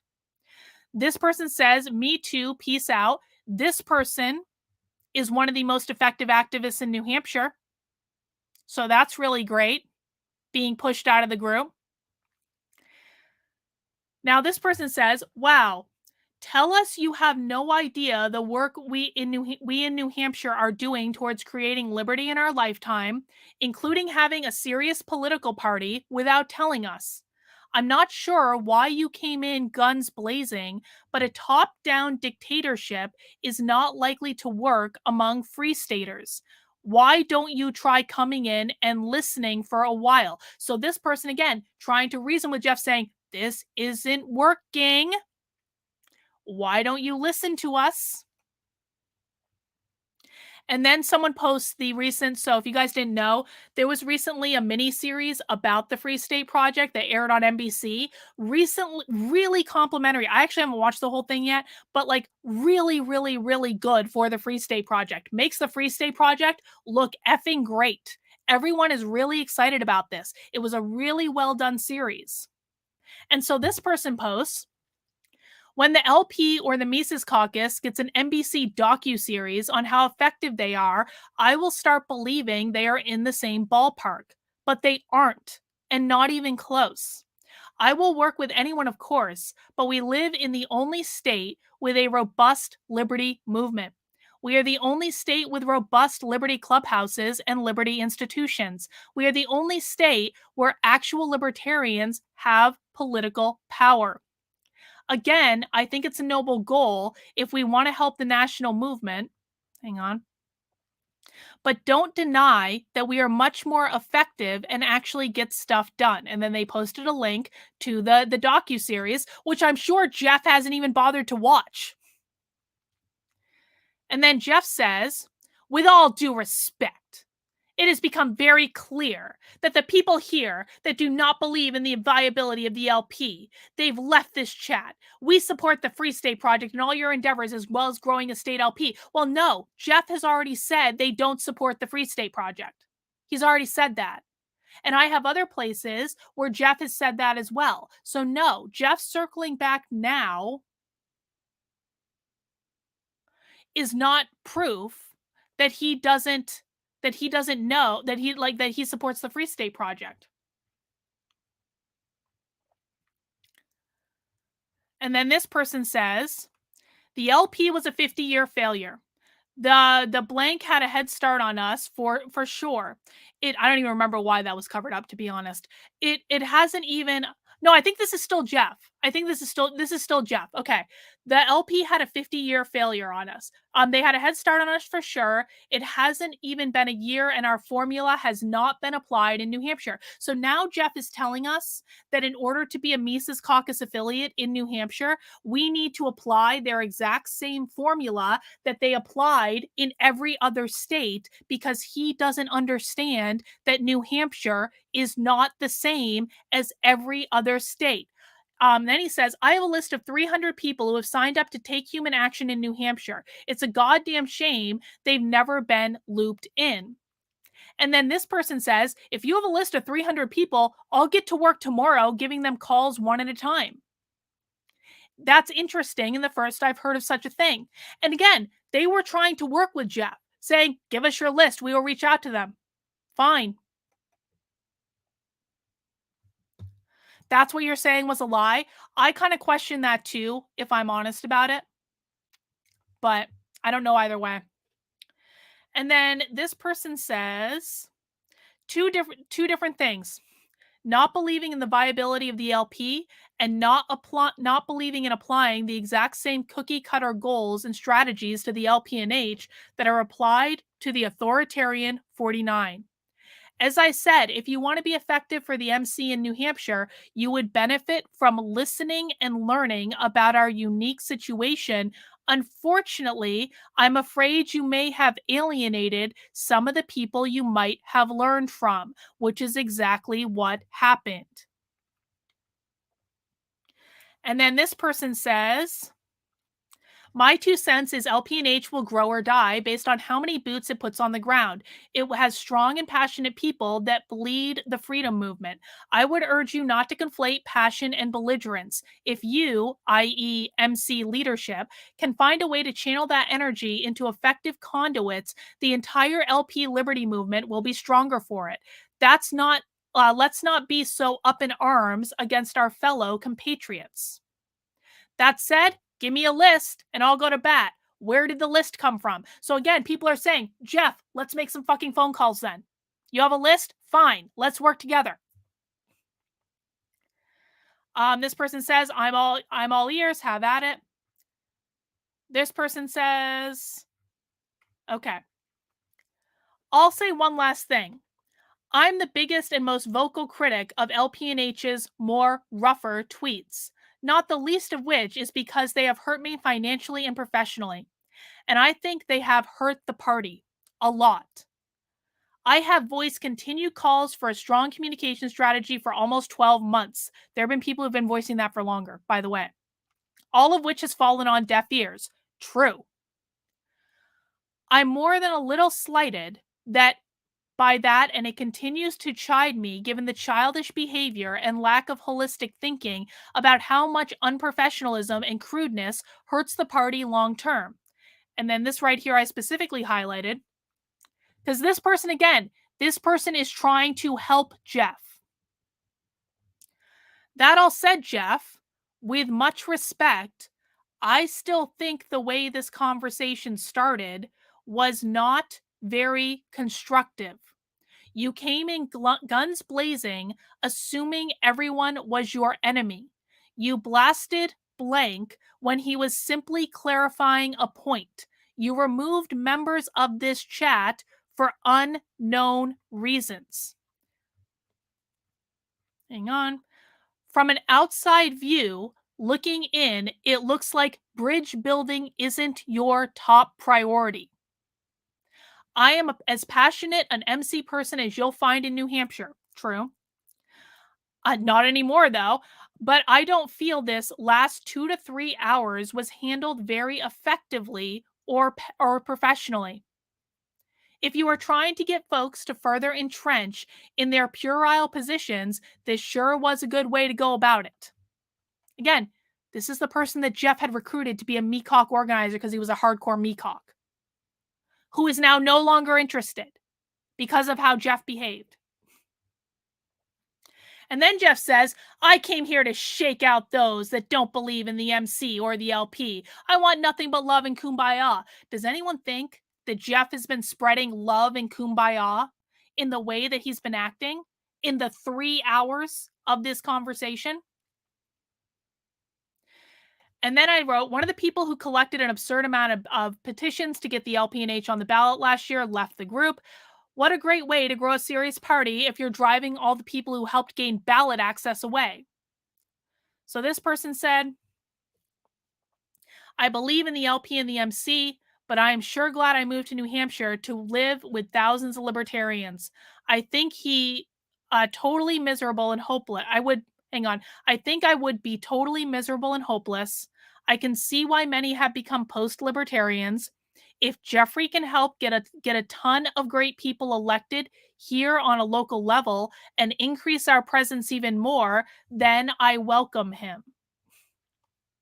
And then this person left.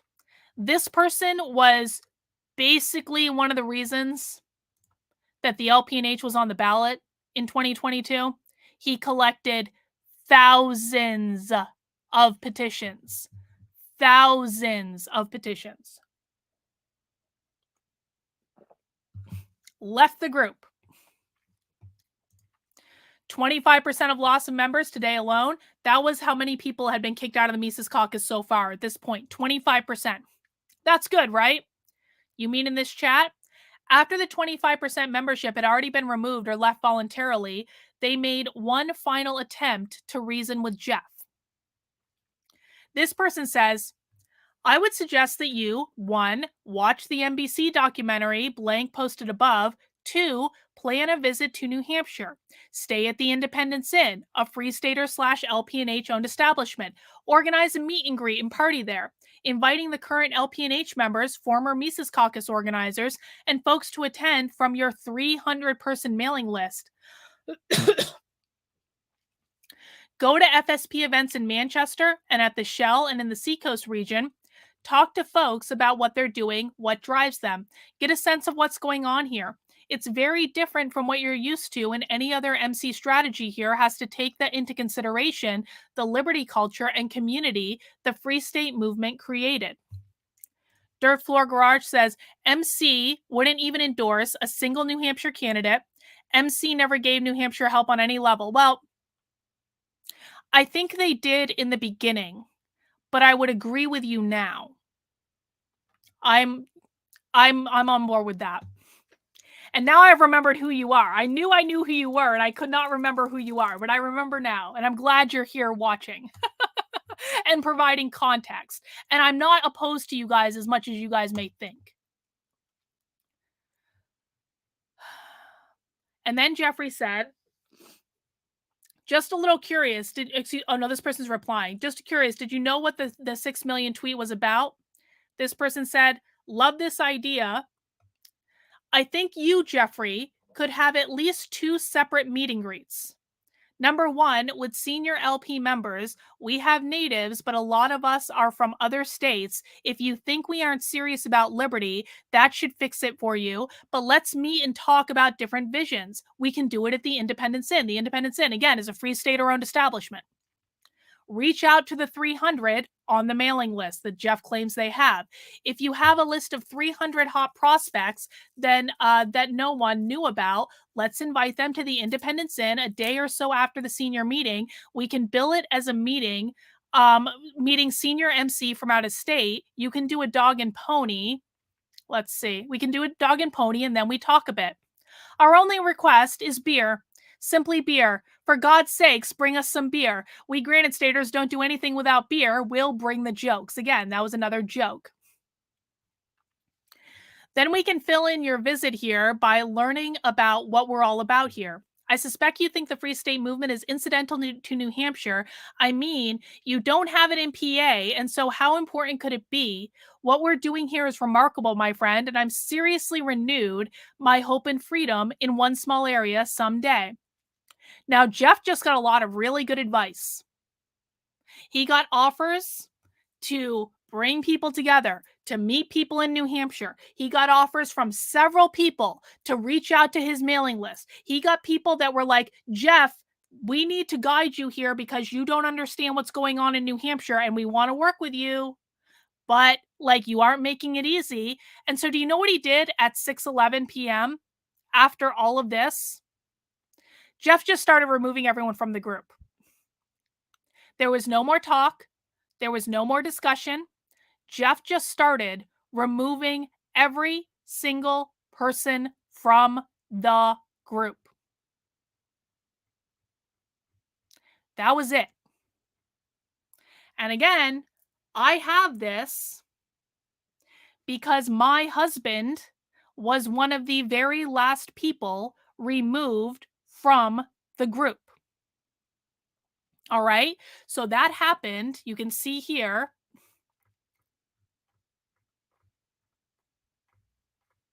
At 6:11, this was the last message at 6:11 p.m.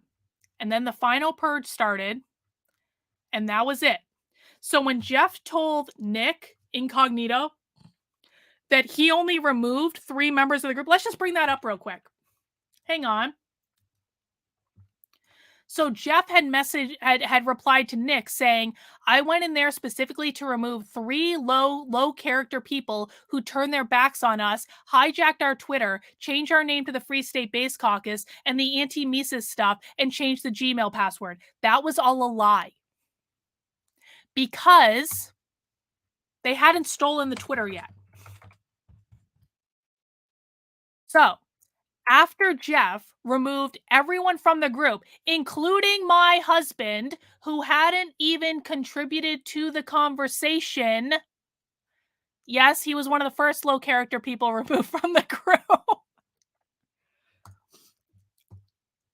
So basically what happened, and correct me if I'm wrong about the timeline of any of this, because as you know, I'm not in the Free State Base Caucus group. So if I am incorrect about the timeline of this, please update me and tell me if this is correct, because this is as far as I can figure out based on the evidence I have, but you might have more information than I do.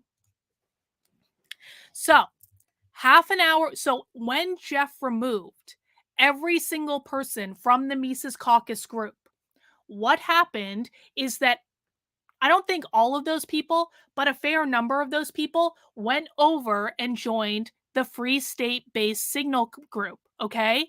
And so then half an hour later,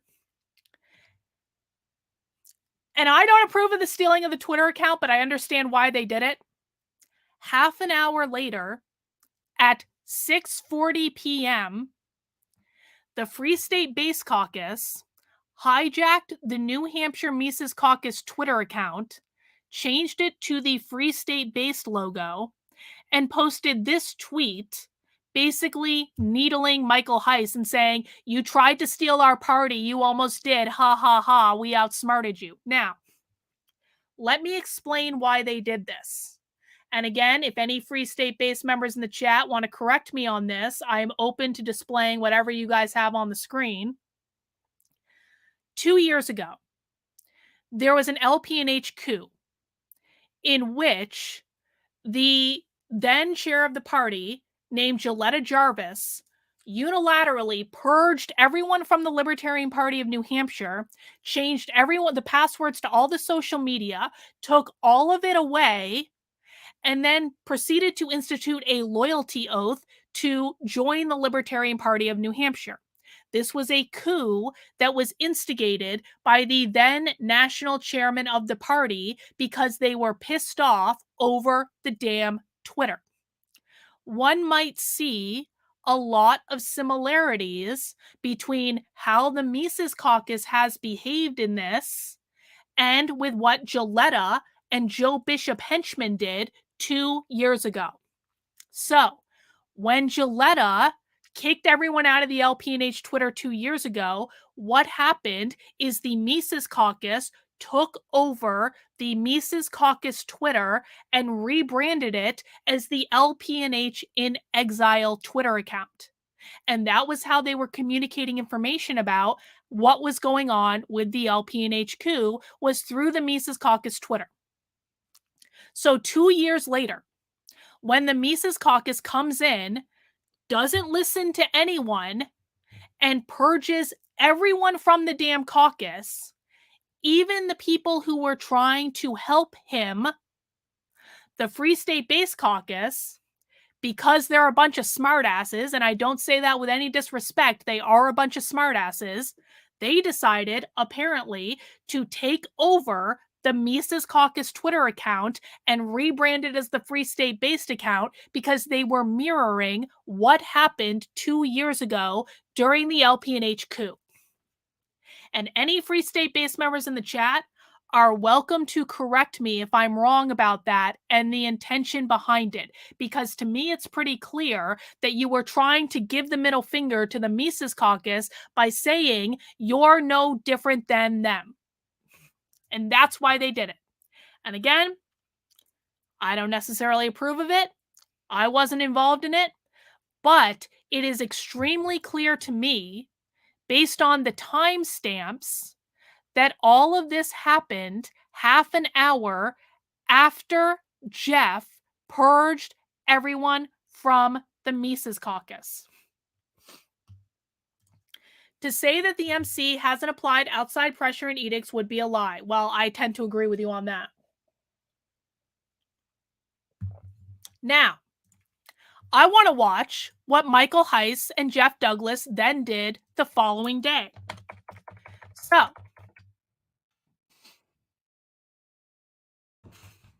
yeah, so he is confirming. So this mystery Free State Based member, who is a member of low character that was kicked out of the Mises group, is confirming that they stole the Twitter account in response to the purge.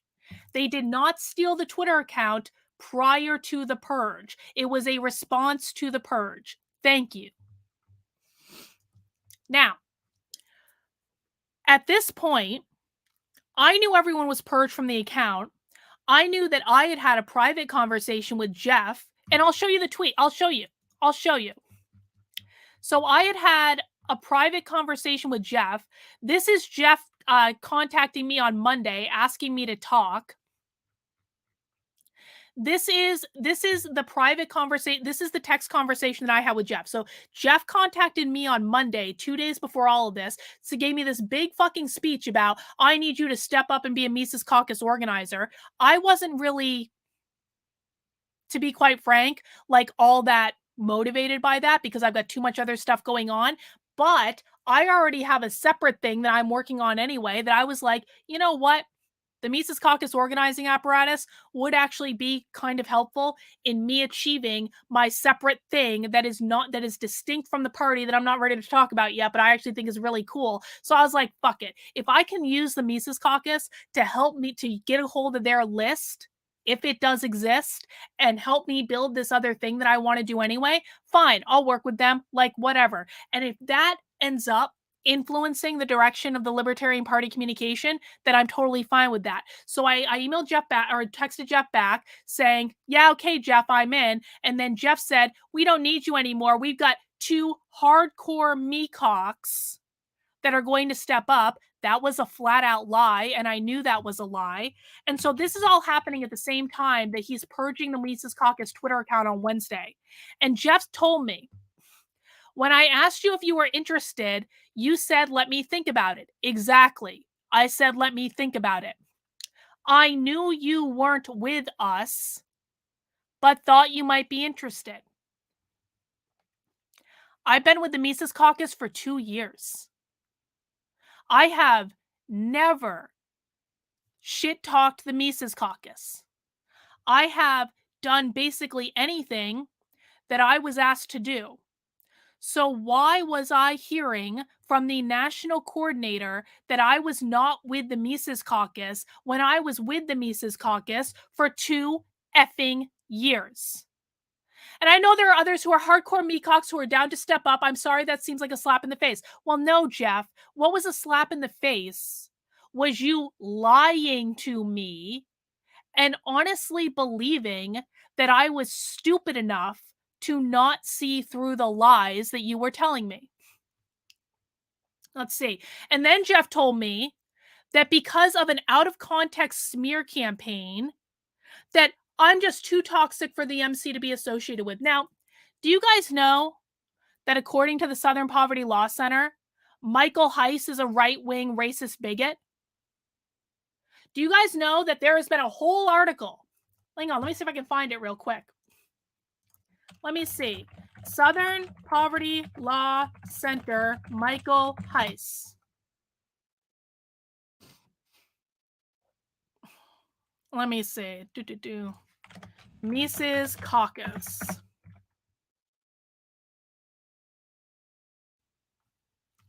Did you guys know that there's a whole article from the Southern Poverty Law Center basically calling Michael Heise and Jeremy Kauffman, and I don't even remember who that other guy is. I don't even know if he's involved at all, like right-wing racist bigots? Did you guys know that smear campaigns happen on the internet and that they've actually happened to Michael Heise? But no. Anytime that something happens to Michael Heise and he is wrongfully characterized on the internet, that's totally fine and not bad for the brand at all. And because we all understand that's a smear campaign, right? Well, when it happens to me and I'm branded as a lunatic because of a spiritual belief that I have that says that people can take trauma that happens in childhood and use it to help people, that apparently means I'm bad for the brand. Now, what I was teaching in the article associated with this screenshot is something that Jordan Peterson has taught, is something that is directly related to cognitive behavioral therapy, is something that I have heard feedback from people saying, Carlin, thank you so much for talking about this. This really helps me to put things in context.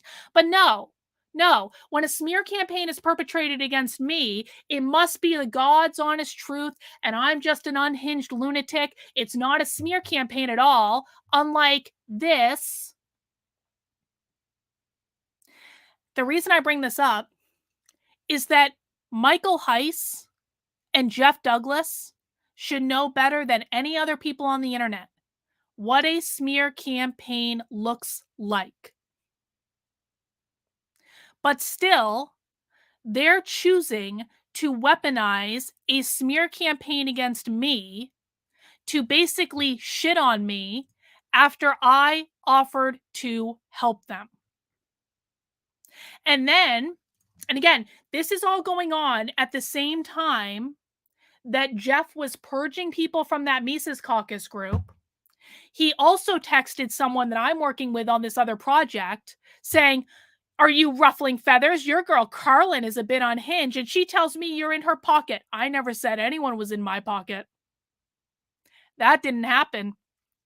I happen to have relationships with people that I'm using to work on a side project that I'm really excited about and that they're really excited about too. But Jeff doesn't like that because apparently people in New Hampshire aren't allowed to work with each other on things that Jeff isn't involved with without him harassing people and saying, "You guys are going to out recruit us." So here's what happened.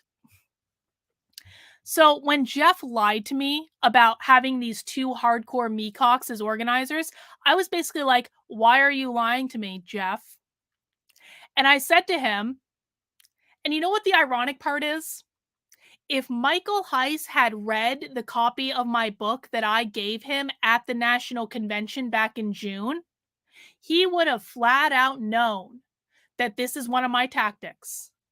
When I'm dealing with a woke leftist, and yes, Jeff Douglas is absolutely acting like a woke leftist, I actually write about it in chapter 4 of my book. It's called The Rules for the Actively Unwoke. You piss them off. And so I lied to Jeff, and I said, "You know, Jeff, since you're not interested in working with me, I have other people that I'm going to be working with, and we'll see who ends up with the most people on our side at convention, bro. Wish you the very best of luck without recruiting both me and the people running the Twitter account." And what this is I know that when you get in people's faces and get aggressive with them, you piss them off, they make mistakes. All right. So I wanted to piss Jeff off because I wanted information about why Jeff was lying to me. Because again, this is a person I've never talked to before, and he's behaving like a belligerent lunatic.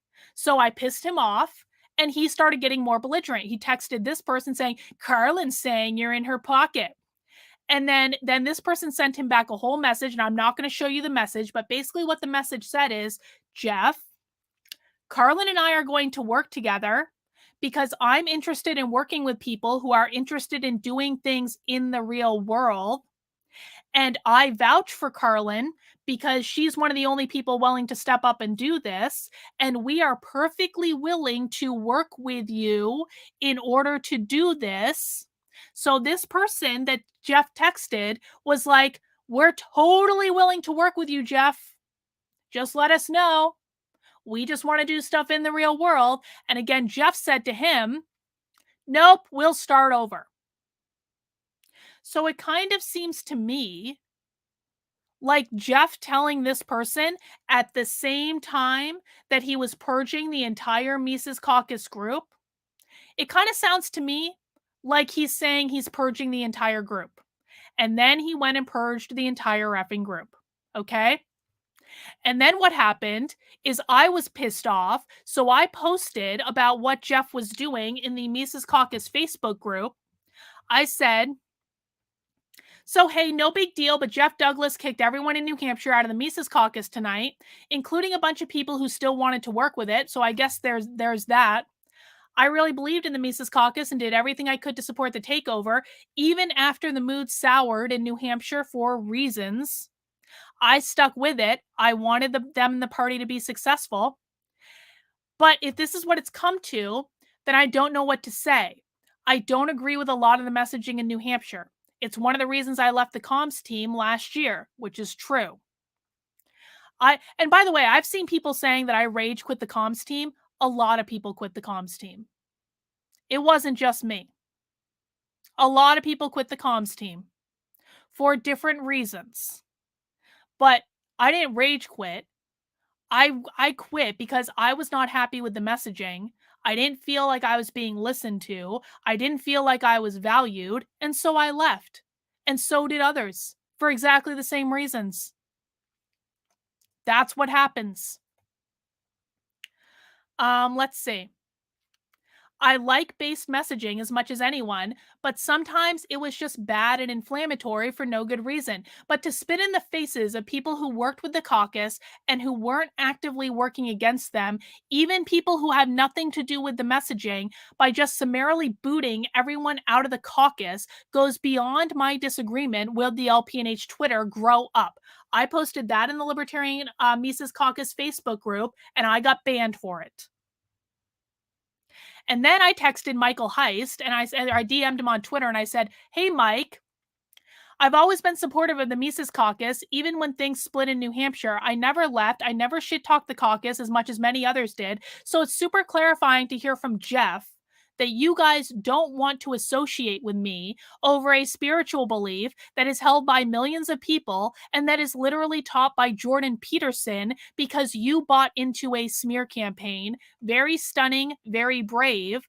And then I texted him a half hour later, and this was hours after this already happened. Again, I wasn't in the group, so I didn't know this was happening. "FYI, your boy Jeff just removed every single person in the New Hampshire Mises Caucus Signal group, and now they are all moving over to the Free State Base Caucus group. If the MC wasn't already toxic to them, it is now. This is such a shame. It's so unnecessary, and I really mean that." And then, okay, now we're getting into this. Okay, let me go back over here.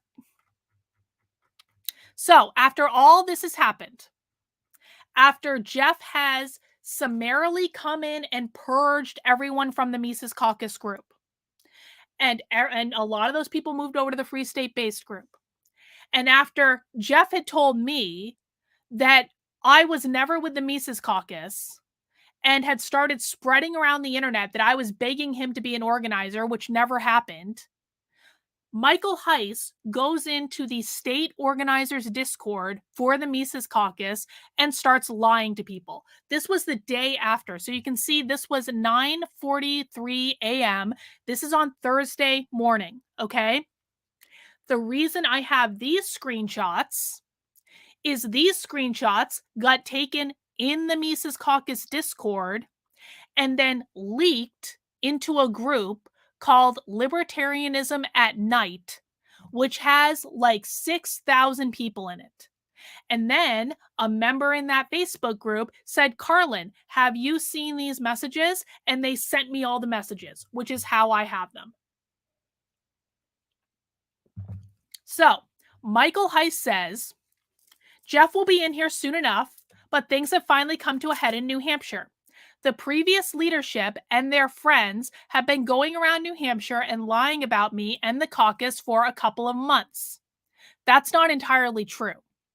Some of the leadership have been saying unflattering things about Michael Heiss, but I wouldn't go so far as to say they're lying. I think they're saying unflattering things that Michael Heiss doesn't want people to know, but I wouldn't say that they're lying. The state party has been bleeding members and engagement clear through the midterms, largely because everything revolves around the Twitter and the pattern never changes. That's true. And that's one of the reasons I have a problem with the way the Twitter is being run, because it's pissing people off. It's disengaging people from the party. And now the reason I have a problem with this Free State Base thing, I didn't have a problem with it at first, but then they started this with us or against us mentality, and they started kicking people out who just wouldn't go along with every single thing that they said and that questioned them at all. And to me, I'm sorry, but that seems a little bit like a cult. I don't want to be in something where if you have a disagreement with the leadership of that thing, you are summarily excommunicated. I don't think that sounds appealing, even if I actually do agree with the premise of the thing.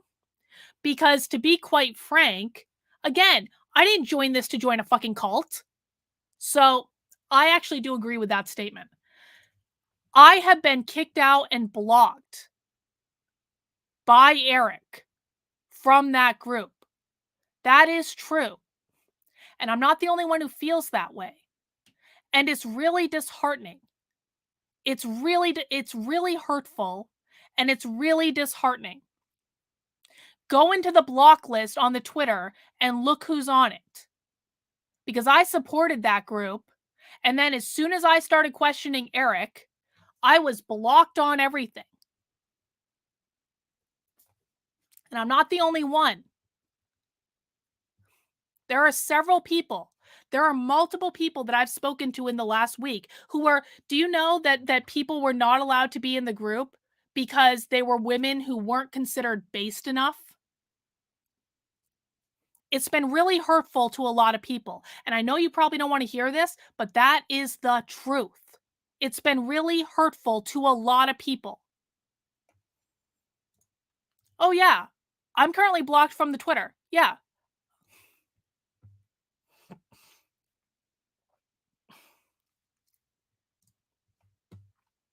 If you guys, if yeah, it is true. I'm sorry. Okay, you want to see? I'm going to bring it up right now. Sorry, this is a little side note.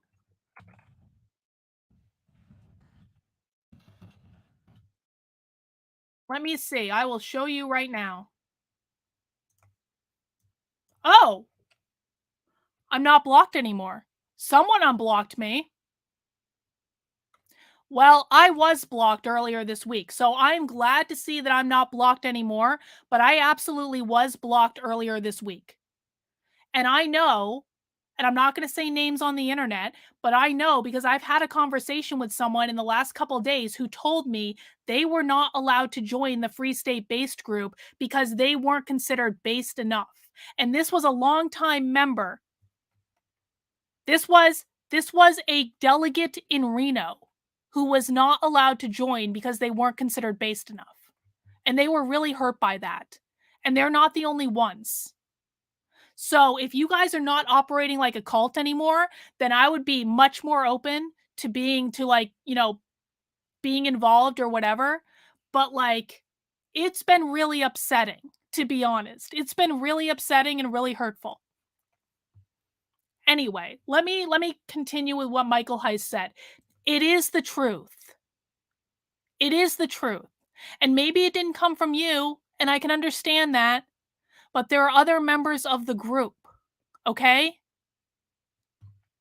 I've now talked to multiple women in the last week, bro, that feel the same way. And it's been really hurtful to us. Because we all liked you guys, and we all thought that we were friends. Well, then there are more people that aren't getting the facts. Because it's not just me. And if you want to have an offline conversation, I am more than willing to have an offline conversation. Then we should have an offline conversation. Because I'm not going to do this live on the internet because I don't want to name names. But I have talked to multiple people in the last week who feel the same way that I do. And it's really been very upsetting because, again, we all considered us to, we all thought we were friends. We all thought we were working towards the same goal, okay? And so to be summarily excluded and blocked and not involved, and to be told you're with us or against us, GTFO, or that you're not based enough to join in the first place, it's been really hurtful. So let's talk about it offline sometime over a beer. So you do know. So let's talk about it offline sometime over a beer, all right? Because I don't want to be at odds with you guys. I never did. I have one person I have an issue with, and you know who that person is, and you know why I have an issue with them. So if you want to talk about it offline, I am more than willing to do it. Anyway, let's go back to who the real enemy is at the moment and talk about Michael Heise and Jeff Douglas. Can we talk about that? Because I am far more pissed off at the two of them than I am at you at the moment. In fact, I'm not actually even pissed off at you at all. Like I don't have any bad blood towards you, bro. But we do have a real enemy, and it's the person that purged us all at a party and is fucking out of the caucus and is all lying about us on the fucking internet. All right. So let me see. Where was I? The state party has been bleeding members of engagement. I think that is actually true. This is where they start lying. They stole our Mises Caucus Twitter account and made it the Free State based and are openly hostile to us because I asked Nolan, the previous chair, to remove Reed from the Twitter but leave him on the comms committee and technically make tweets. All right. So, what Michael here is not telling the state organizers is that I know you said this months ago. I'm not disputing that. What Michael Heise is not telling the organizers is that they stole the MC Twitter after Jeff Douglas purged everyone from the Mises Caucus. It didn't happen before. It happened after. And the other thing too, and I actually think this is really telling, hang on. Michael Heise told the organizers that he asked that Reed be removed from the Twitter 2 days prior to this. No, 3 days. Well, 2 or 3 days, whatever.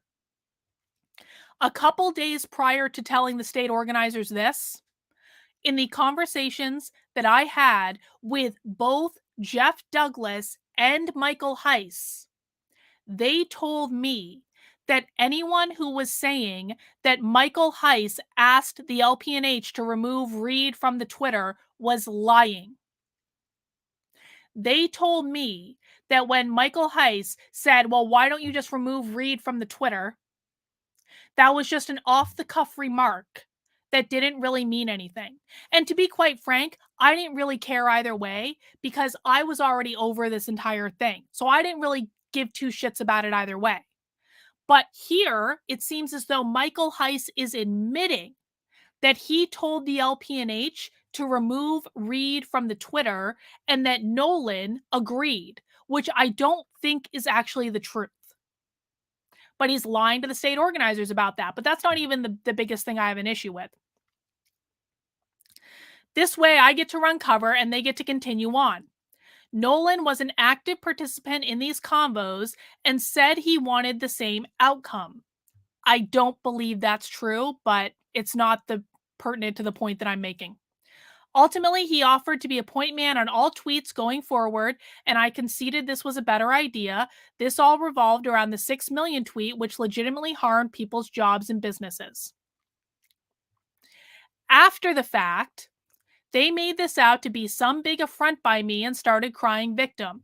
There functionally hasn't been a Mises Caucus in New Hampshire for months, all despite my public defenses of them. Here's my question for Michael Heise. What did he want the Mises Caucus to be doing in New Hampshire? Because based on our state convention 2 effing months ago, we still controlled the state party. What exactly did Michael Heise want us to be doing in New Hampshire? Because we still effing controlled the state party, and not by a little bit. We controlled the state party resoundingly. We controlled the state party so badly that Nick Sarwark wasn't even able to get sat as a delegate. That's how much the Mises Caucus controlled the state party 2 months ago at the state convention. So my question with Michael Heise saying there functionally hasn't been a Mises Caucus in New Hampshire in months, what the fuck did he want people to be doing? Because it seems to me that the only reason the Mises Caucus exists in New Hampshire is to control the state party, to be able to send delegates to the national convention, to be able to make sure that the Mises Caucus stays in control of the national party. That is functionally the only effing thing that matters. So if we still controlled the state party, then why did he care? If we still controlled the state convention, kept Nick Sarwark out, had a leadership that was entirely friendly to the Mises Caucus up until this past week, then why did Michael Heise care? It makes no sense whatsoever. There are several people involved in New Hampshire, including leadership, who don't believe in the LP and see it as nothing more than a Twitter account. They have lost great people because of this. I completely agree with this one. I do not believe that the LPNH should just be a Twitter account. There are other people who disagree with me. okay? But that disagreement is quite frankly completely separate from the Mises Caucus and Michael Heise. That is something that should be handled in New Hampshire.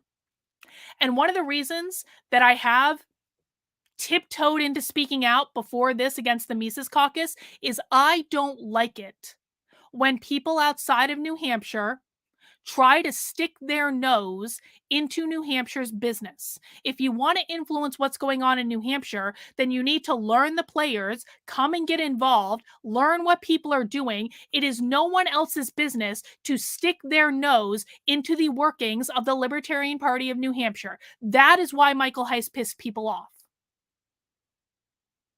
And if he did want things to change, then you can't come in like the bull in the china shop and say, our way or the highway, or we're going to out organize you. Because guess what? Everyone in New Hampshire knows each other. It's not going to work. So they went about this completely the wrong way. So let's see. He goes on.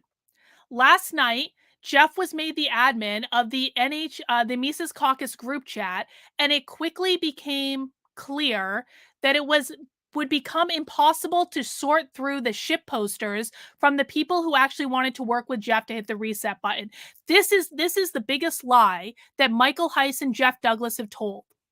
I just spent 2 hours going through every single message in the New Hampshire Mises Caucus signal group from the moment that Jeff Douglas joined the group until the moment that he purged every single person in the group.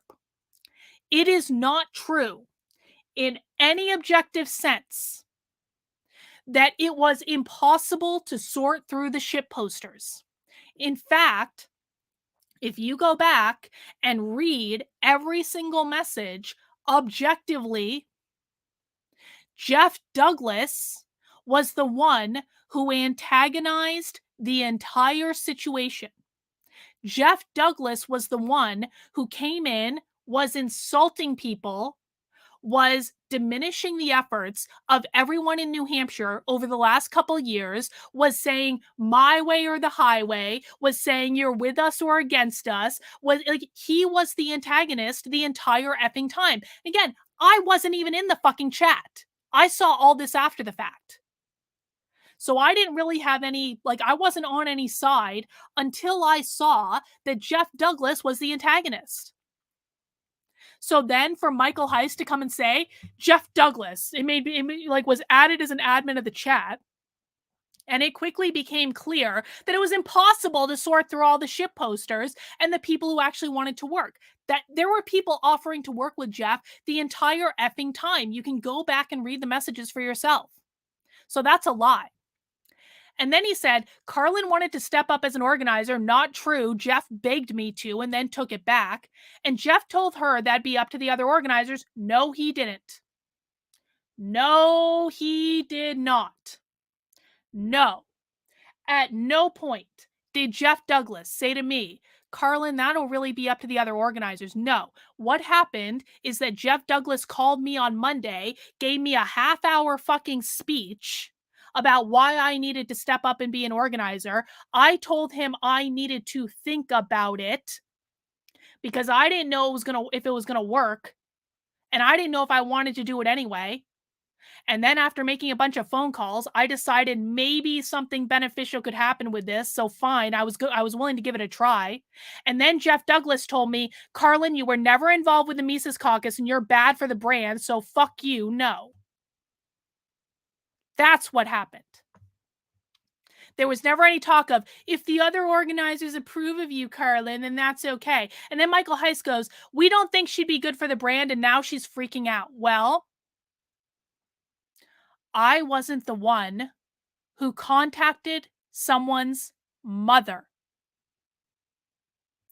Jeff Douglas, after I published this first article about my breakup with the Mises Caucus, quite literally contacted my mother. So to say that I was the one freaking out, I just don't think that's accurate because I didn't lie about what happened. I didn't contact anyone's mother smearing them. What I did do was contact Michael Heise privately to say, you done really fucked up. And this whole thing could have been handled privately. And it was going to be handled privately until I found out that Michael Heise and Jeff Douglas lied about me to every single Mises Caucus organizer in the country.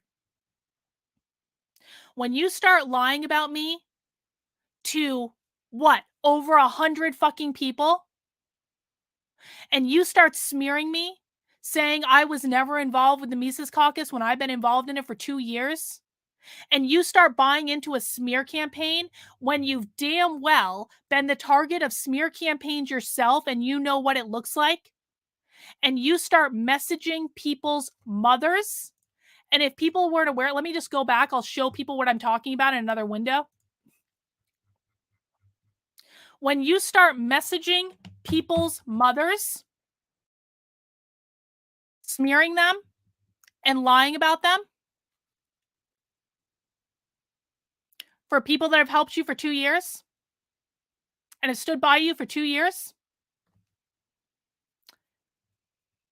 that's where my limit was reached. That is where my limit was effing reached. I have never, in the last 3 years, had someone become so unhinged that they emailed my mother lying about me and expecting that my mother was going to take their side. But that's not all. Let's go back. Sorry, I have to scroll down now. All right. So I'm not the one freaking out, Michael. You might believe I was the one freaking out because you believed the wrong person, but I was not the one freaking out. Your boy Jeff was the one freaking out. She likewise is on the outs with the previous leadership. I wasn't really on the outs with the previous leadership. I didn't agree with them, and I chose not to be involved with what they were doing. But I don't have, besides one person, there is one person I have a major fucking beef with. And the reason I have a beef with that person is he leaked private information about me from the LPNH comms chat to people who have been openly and publicly harassing me for 2 years. That is the only person that I have a beef with. I don't consider myself to be at odds with anyone else. I will work with anyone else. And even that person, if he just admitted to it and started cutting the fucking bullshit, I would be open to mending fences with him. So no, I don't actually consider myself to be on the outs with former leadership. I just don't agree with them. And so I have decided to do my own thing instead of involving myself in what they're doing. That's the way it works. I don't wish them ill. What they're doing is their business. It's not my fucking business. So Too Long Didn't Read, we're starting over in New Hampshire. They haven't touched our list since the takeover convention. Well, they haven't touched the lists that mysteriously some people say don't exist, but they seem to still be maintaining the party just fine. So what does it matter? And then Michael says, whatever the Free State-based Twitter popped up, we think that's our account, blah, blah, blah. Okay, that's not really what I care about. And then Jeff Douglas came in 10 minutes after Michael Heise posted this. And again, remember, the timeline of events is that Jeff Douglas purged the entire Mises Caucus, and then the Mises Caucus stole the Twitter account after the purge. I'm done with these games in New Hampshire. There is a need to start fresh, and it begins today. There was a chat called the NHMC, but it was filled with haters, rats, and do-nothings who were just here for shitty tweets and screenshots. I don't know about you guys, but in the entire chat history that we've gone through that Jeff Douglas was involved in, I didn't see haters, I didn't see rats, and I didn't see do-nothings. That is a flat-out lie. And it is insulting to every single person in New Hampshire that had been working for them and had their backs for years. Once I seen screenshots from this chat hit Twitter via Justin O'Donnell, I was done. They also changed the name of the Mises Caucus Twitter to the Free State Base Caucus and posted anti-Mises Caucus shit. That was after Jeff purged people from the group. Sam says, FYI, purges are not voluntary associations. Thank you, Sam, for that. And Sam also said something else too. Sam says, dear fellow libertarians, you can't have voluntary associations and then unilaterally do a purge late in the game. The Libertarian Party is too small to be ideological zealots. Purging and smearing Carlin is a mistake. Well, thank you for that, Sam. I generally think that smearing anyone is probably a mistake. Like, if you don't have receipts, don't fucking say shit. Anyway, truth is, there is a clique, excuse me. Truth is, there is a clique that is holding New Hampshire hostage, and we will either allow them to run roughshod over New Hampshire, or we will show them who the boss is. Who the fuck does he think he is? I am sorry. Who the fuck does the Mises Caucus think they are to say, we're going to go into New Hampshire and show them who's boss? None of the people involved in this live in New Hampshire. Most of them, Jeff Douglas and Michael Heise, live in Pennsylvania. So who are they to come into New Hampshire and to take over New Hampshire? It makes no goddamn sense. The disrespect is what kills me the most. They wouldn't even have the platform if it wasn't for us organizing in their state and getting rid of the Sarwalk crowd. That's not true. For as much disagreement as I have with the LPNH Twitter and how it's being run, they have worked really hard to build that platform themselves. They didn't build that platform with the help of the Mises Caucus. They built that platform themselves. And so to say that the Mises Caucus is the only reason they have the platform they do, no. They put in the hours every single day, and though I may disagree with them tactically, I will not deny the work and the effort that they have put in to building that platform, which was not helped by the Mises Caucus. It seems that the LPNH has become a recruitment tool for the Free State Project, and there has been zero effort to be a serious political party. Then why did so many of us work so hard all year last year to fucking collect petitions to get on the ballot? Do you know how many people in the LPNH were working on Jeremy Kauffman's campaign? Why were there so many videos produced that were amazing videos to support Jeremy Kauffman's campaign for Senate? Why did, if we have no interest in being a serious political party, then why did we elect a chair in Conrad Nelson who literally pitched the idea of focusing on local elections as part of his speech when he wanted to be chair of the party at the state convention 2 months ago? Doesn't make any sense. These guys don't know what's going on. Sorry.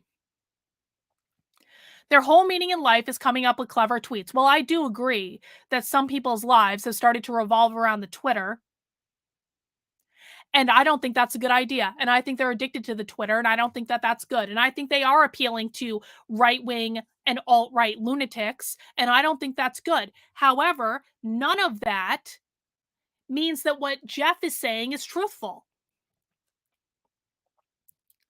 While some of them have been hilarious, and remember, they won the award for the best tweet in Reno, the identity BS, the Jew shit, the MLK shit personally affected people's lives, jobs, and bank accounts. People were calling our organizers jobs to get them fired. People lost their contracts and tens of thousands of dollars after those shitty tweets, and those assholes don't give a fuck. I wouldn't say they don't give a fuck, but I would say that there's nothing you can do about it after the fact. They pretty much put us in a corner and said, make me. I told them yesterday, I'm here to kick ass and chew bubblegum. You know the rest. Well, Jeff, we do know the rest because you purged everyone from the fucking caucus. And then I texted Michael Heise. I wasn't even going to publish this. As soon as I knew that I had all of the messages from the Signal group, as soon as I had every single message and this tweet with a timestamp on it, showing clearly that they stole the Twitter account after Jeff had purged the entire caucus. I wasn't planning on publishing this publicly until I texted Michael Heise. And I'm going to show you what that text said. Michael Heise, FYI, I have screenshots and a timeline proving that they stole the Twitter account after Jeff came into the MC Signal group and started arguing with everyone and purging people from the group. I have the entire chat. My husband was in the group and was one of the last to leave. If you don't want these images published, I suggest you have a conversation with Jeff and you tell him, among other things, to start telling the truth and stop privately messaging my mother to smear me. Because I got to the point where I wanted to make this fucking threat, and yes, it was actually a threat. I made this after Jeff Douglas messaged my mother. Up until that point, I wasn't going to publish the Signal chats because I quite frankly thought the situation was ridiculous. And I was like, you know what? This is bullshit, but whatever. The Mises Caucus doesn't want to work with me. Fine. I wasn't going to publish this until Jeff Douglas crossed the line of messaging my mother. And then I said, I do not approve of them stealing the Twitter account, Michael, but Jeff's actions caused all of this, which is the truth. Now, at this point, Michael Heise could have called me. He could have had a conversation with me. He could have said, Carlin, can I see what you have? He could have handled this any number of ways that were handled privately, that would not have resulted in me publishing these messages to prove that Jeff Douglas is lying. Instead, he said, you've already shown yourself to be committed to drama, hysteria, and at best exaggerations. I will not be communicating with you from here. Well, I want to ask everyone in the chat. Let me do a poll.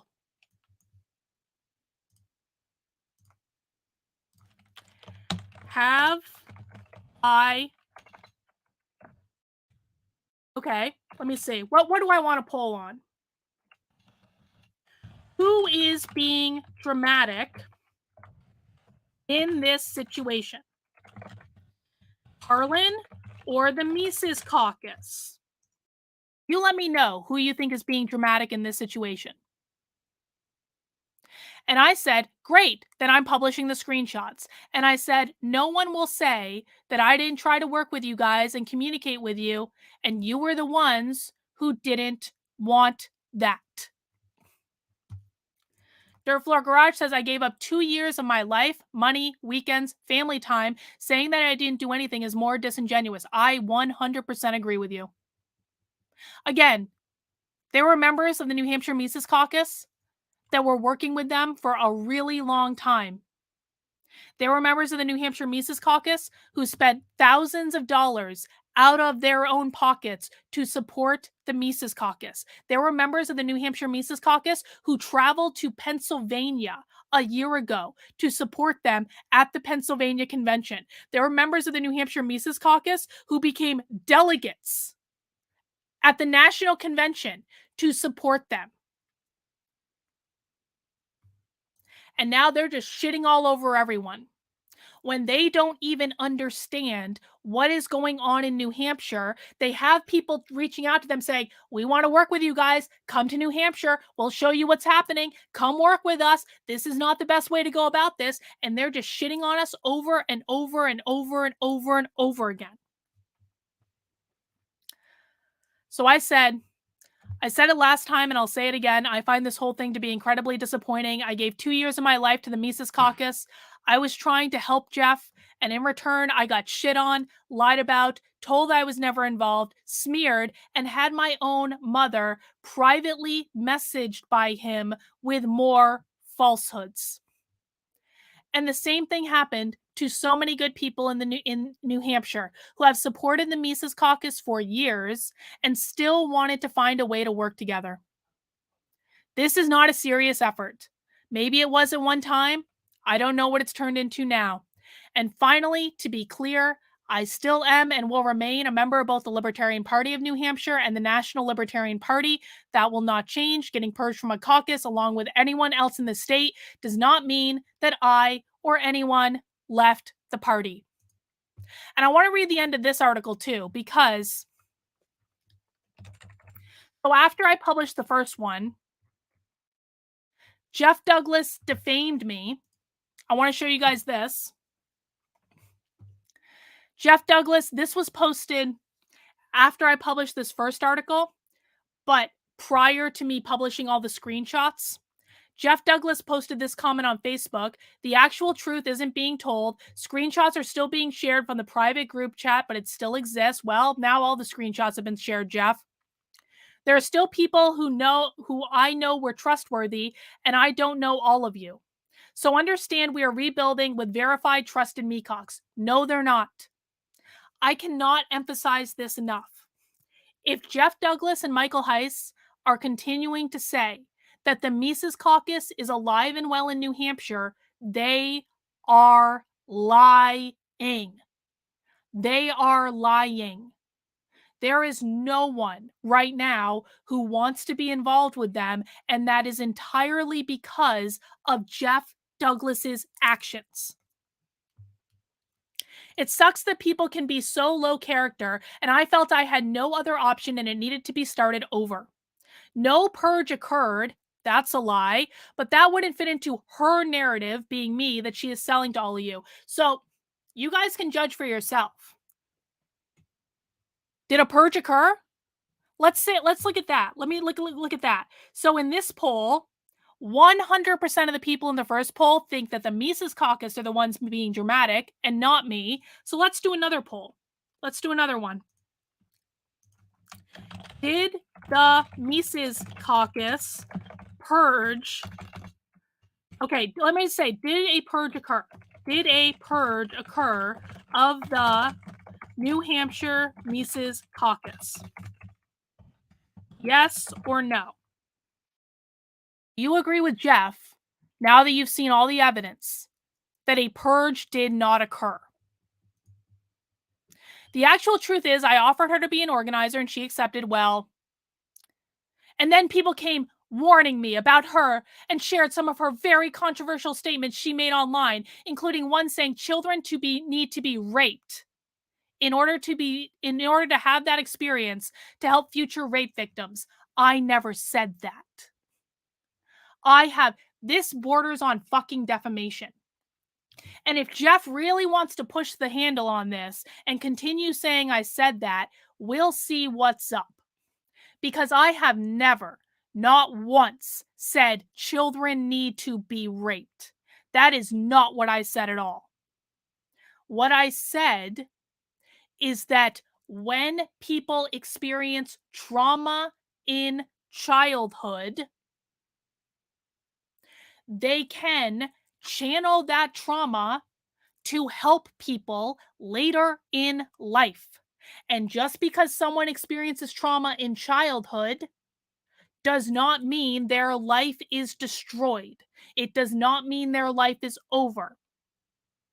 That is what I taught. What I taught is the basis of cognitive behavioral therapy. What I taught is the same lesson that Jordan Peterson has been teaching for years. So to defame me like this, when again, Michael Heise should know better than anyone what a smear campaign looks like. But no, Jeff Douglas is continuing to smear me. You are going to force me to put out an article as well, Carlin, and I have receipts. Put out the article, Jeff. Do it. If you put out an article saying that I said that children have to be raped, I will sue your ass and I will sue the Mises Caucus and I will fucking win, because that is not what was said at all. So you go ahead and do it, my friends. I am no longer fucking around with you people. You want to smear me to my own mother? We're going to see what happens.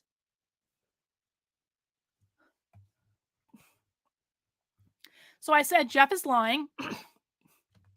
I absolutely never said children need to be raped. What I said is that when traumatic things happen in childhood, that doesn't mean people's lives are destroyed, and they can channel those traumatic things to help others later in life.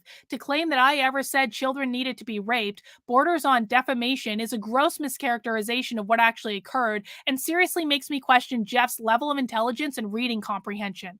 Jeff purged everyone in New Hampshire, and most of the people he purged are not people I would say are of low character. I'm not selling any narrative, and I come with receipts always. But I also want to read, that wasn't even the thing I really wanted to read. I want to read the end of the first article I wrote, and then we're going to wrap it up, and I'm happy to take any questions. Guys, if you have any questions about any of this, please feel free to put them in the chat, and I will be more than happy to answer them. But this is how I wrapped up the first one. Because remember, Jeff told me that I am bad for the Mises Caucus brand because I have a spiritual belief that he doesn't agree with. It never occurred to me that I would live in a reality where I would be persecuted and smeared for having spiritual beliefs that people disagreed with. And it particularly never occurred to me that it would happen by people claiming to be libertarians. I've had my spiritual practice for the better part of my adult life, and it was never a problem for anyone. It has served me very well, and I believe it makes me a better person and allows me to create a more fulfilling experience for myself while I'm on this planet. And yes, it helps me to deal with trauma I experienced in my childhood, knowing that trauma made me the person I am today and empowered me to help people. I want to be really clear.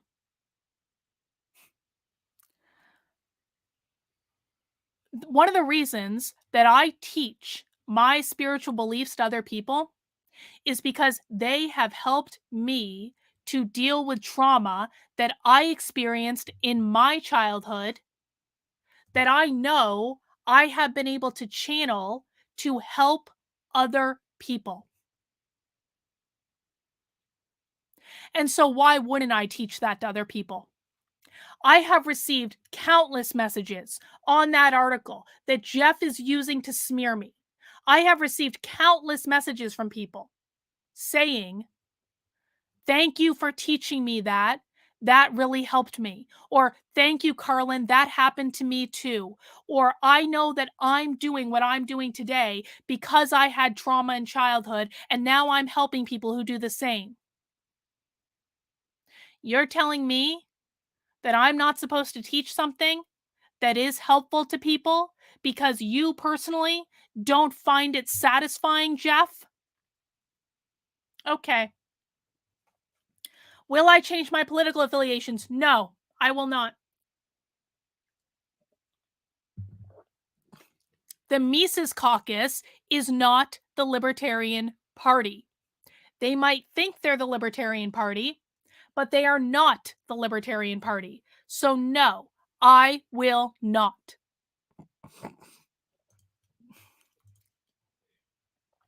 I will not apologize, and I will not pander to people who are hell-bent on taking things out of context to smear me. It's very clear to me that the leadership of the Mises Caucus is not tolerant of people who have spiritual beliefs that say God loves everyone unconditionally, there is no hell, and that our traumatic life experiences can lead to positive outcomes. I don't know why anyone would be intolerant of that, but that's their business. I refuse to give up my spiritual beliefs to pander to people that have lied about me to God knows how many people when I have done nothing but support them. And I have better things to focus on in New Hampshire, where we desperately need more diverse messaging that is not Twitter insanity. And then I said, to be really clear, P.S., I'm still a member of the LPNH and the Libertarian National Party, and that will not change. So best of luck to all the people who are about to gaslight saying I left another party. No, I didn't. I, along with everyone else in a single state, got purged out of a caucus that many of us still supported. It does not mean that we left the party. And it looks as though 94% of you think that yes, a purge did occur of the New Hampshire Mises Caucus. So that's all I've got, guys. Let me scroll through the chat to see if there are any questions. I'm really upset about all this. Again, I never did anything but try to help the Mises Caucus. And then to be told I was never involved, it was such a slap in the face. And to be told that I wasn't wanted because of my spiritual beliefs that are quite frankly literally something that Jordan Peterson teaches, and to have Michael Heise wear the fucking lobster shirts supporting Jordan Peterson, but then I'm persona non grata because I'm teaching literally exactly the same fucking thing. I just don't know what to say. I really don't. I really, really don't. American Legend said, Jeff, you're a fucking idiot. Fuck off and don't let the door hit you on the ass on the way out. You've shown your true colors, you piece of shit. Thank you for that, American Legend. Jeffrey can suck Russell Brand's dick. You're a vindictive piece of shit that has zero business in any leadership position. And again, guys, I think what happened is that Jeff lied to Michael Heise. Michael Heise believed Jeff, didn't look into it, didn't bother to talk to anyone else, just believed Jeff. And it's a shame. It really is. This could have been handled so differently. There was no reason for this. This was a completely unforced error. There were still so many people that would have absolutely worked with the Mises Caucus. I don't see that happening now. They can find whatever Mecox they want to organize in New Hampshire. I do not see the New Hampshire Mises Caucus getting rebuilt in any way. In any way. So that's all I got, guys. Now, I got to head out because I need to send out a newsletter, and we are doing movie night in my supporter Discord later tonight at 8 p.m. We are watching Goodfellas, so if you want to join us in the supporter Discord in about 3 hours to watch Goodfellas, the way you're going to get access to that is by becoming a member of my YouTube channel. So if you want to become a member on here, you'll get access. If you want to become a member of my Substack, Carlin.substack.com. You'll be able to get access. If you want to become a member via my locals community or via my Patreon, you'll get access. I'm about to send messages out to everyone, inviting them to the supporter Discord. And again, we are watching Goodfellas tonight at 8 p.m. for a nice little breather. And I will be back tomorrow to stream on something I'm sure is far more enjoyable at 5 p.m. It's going to regain my voice because now I've been talking for almost 3 hours, and that's just the way it goes. But thank you guys for hanging out. I hope this answered any questions you have. If I didn't get to answer your question, just leave a comment on the video, and I will do my best. And again, I'm so disappointed in all of this. There was no reason for it. And I hope people learn from this and they do it different next time. All right, guys, have a great rest of your weekend. Take care, and we'll see you soon.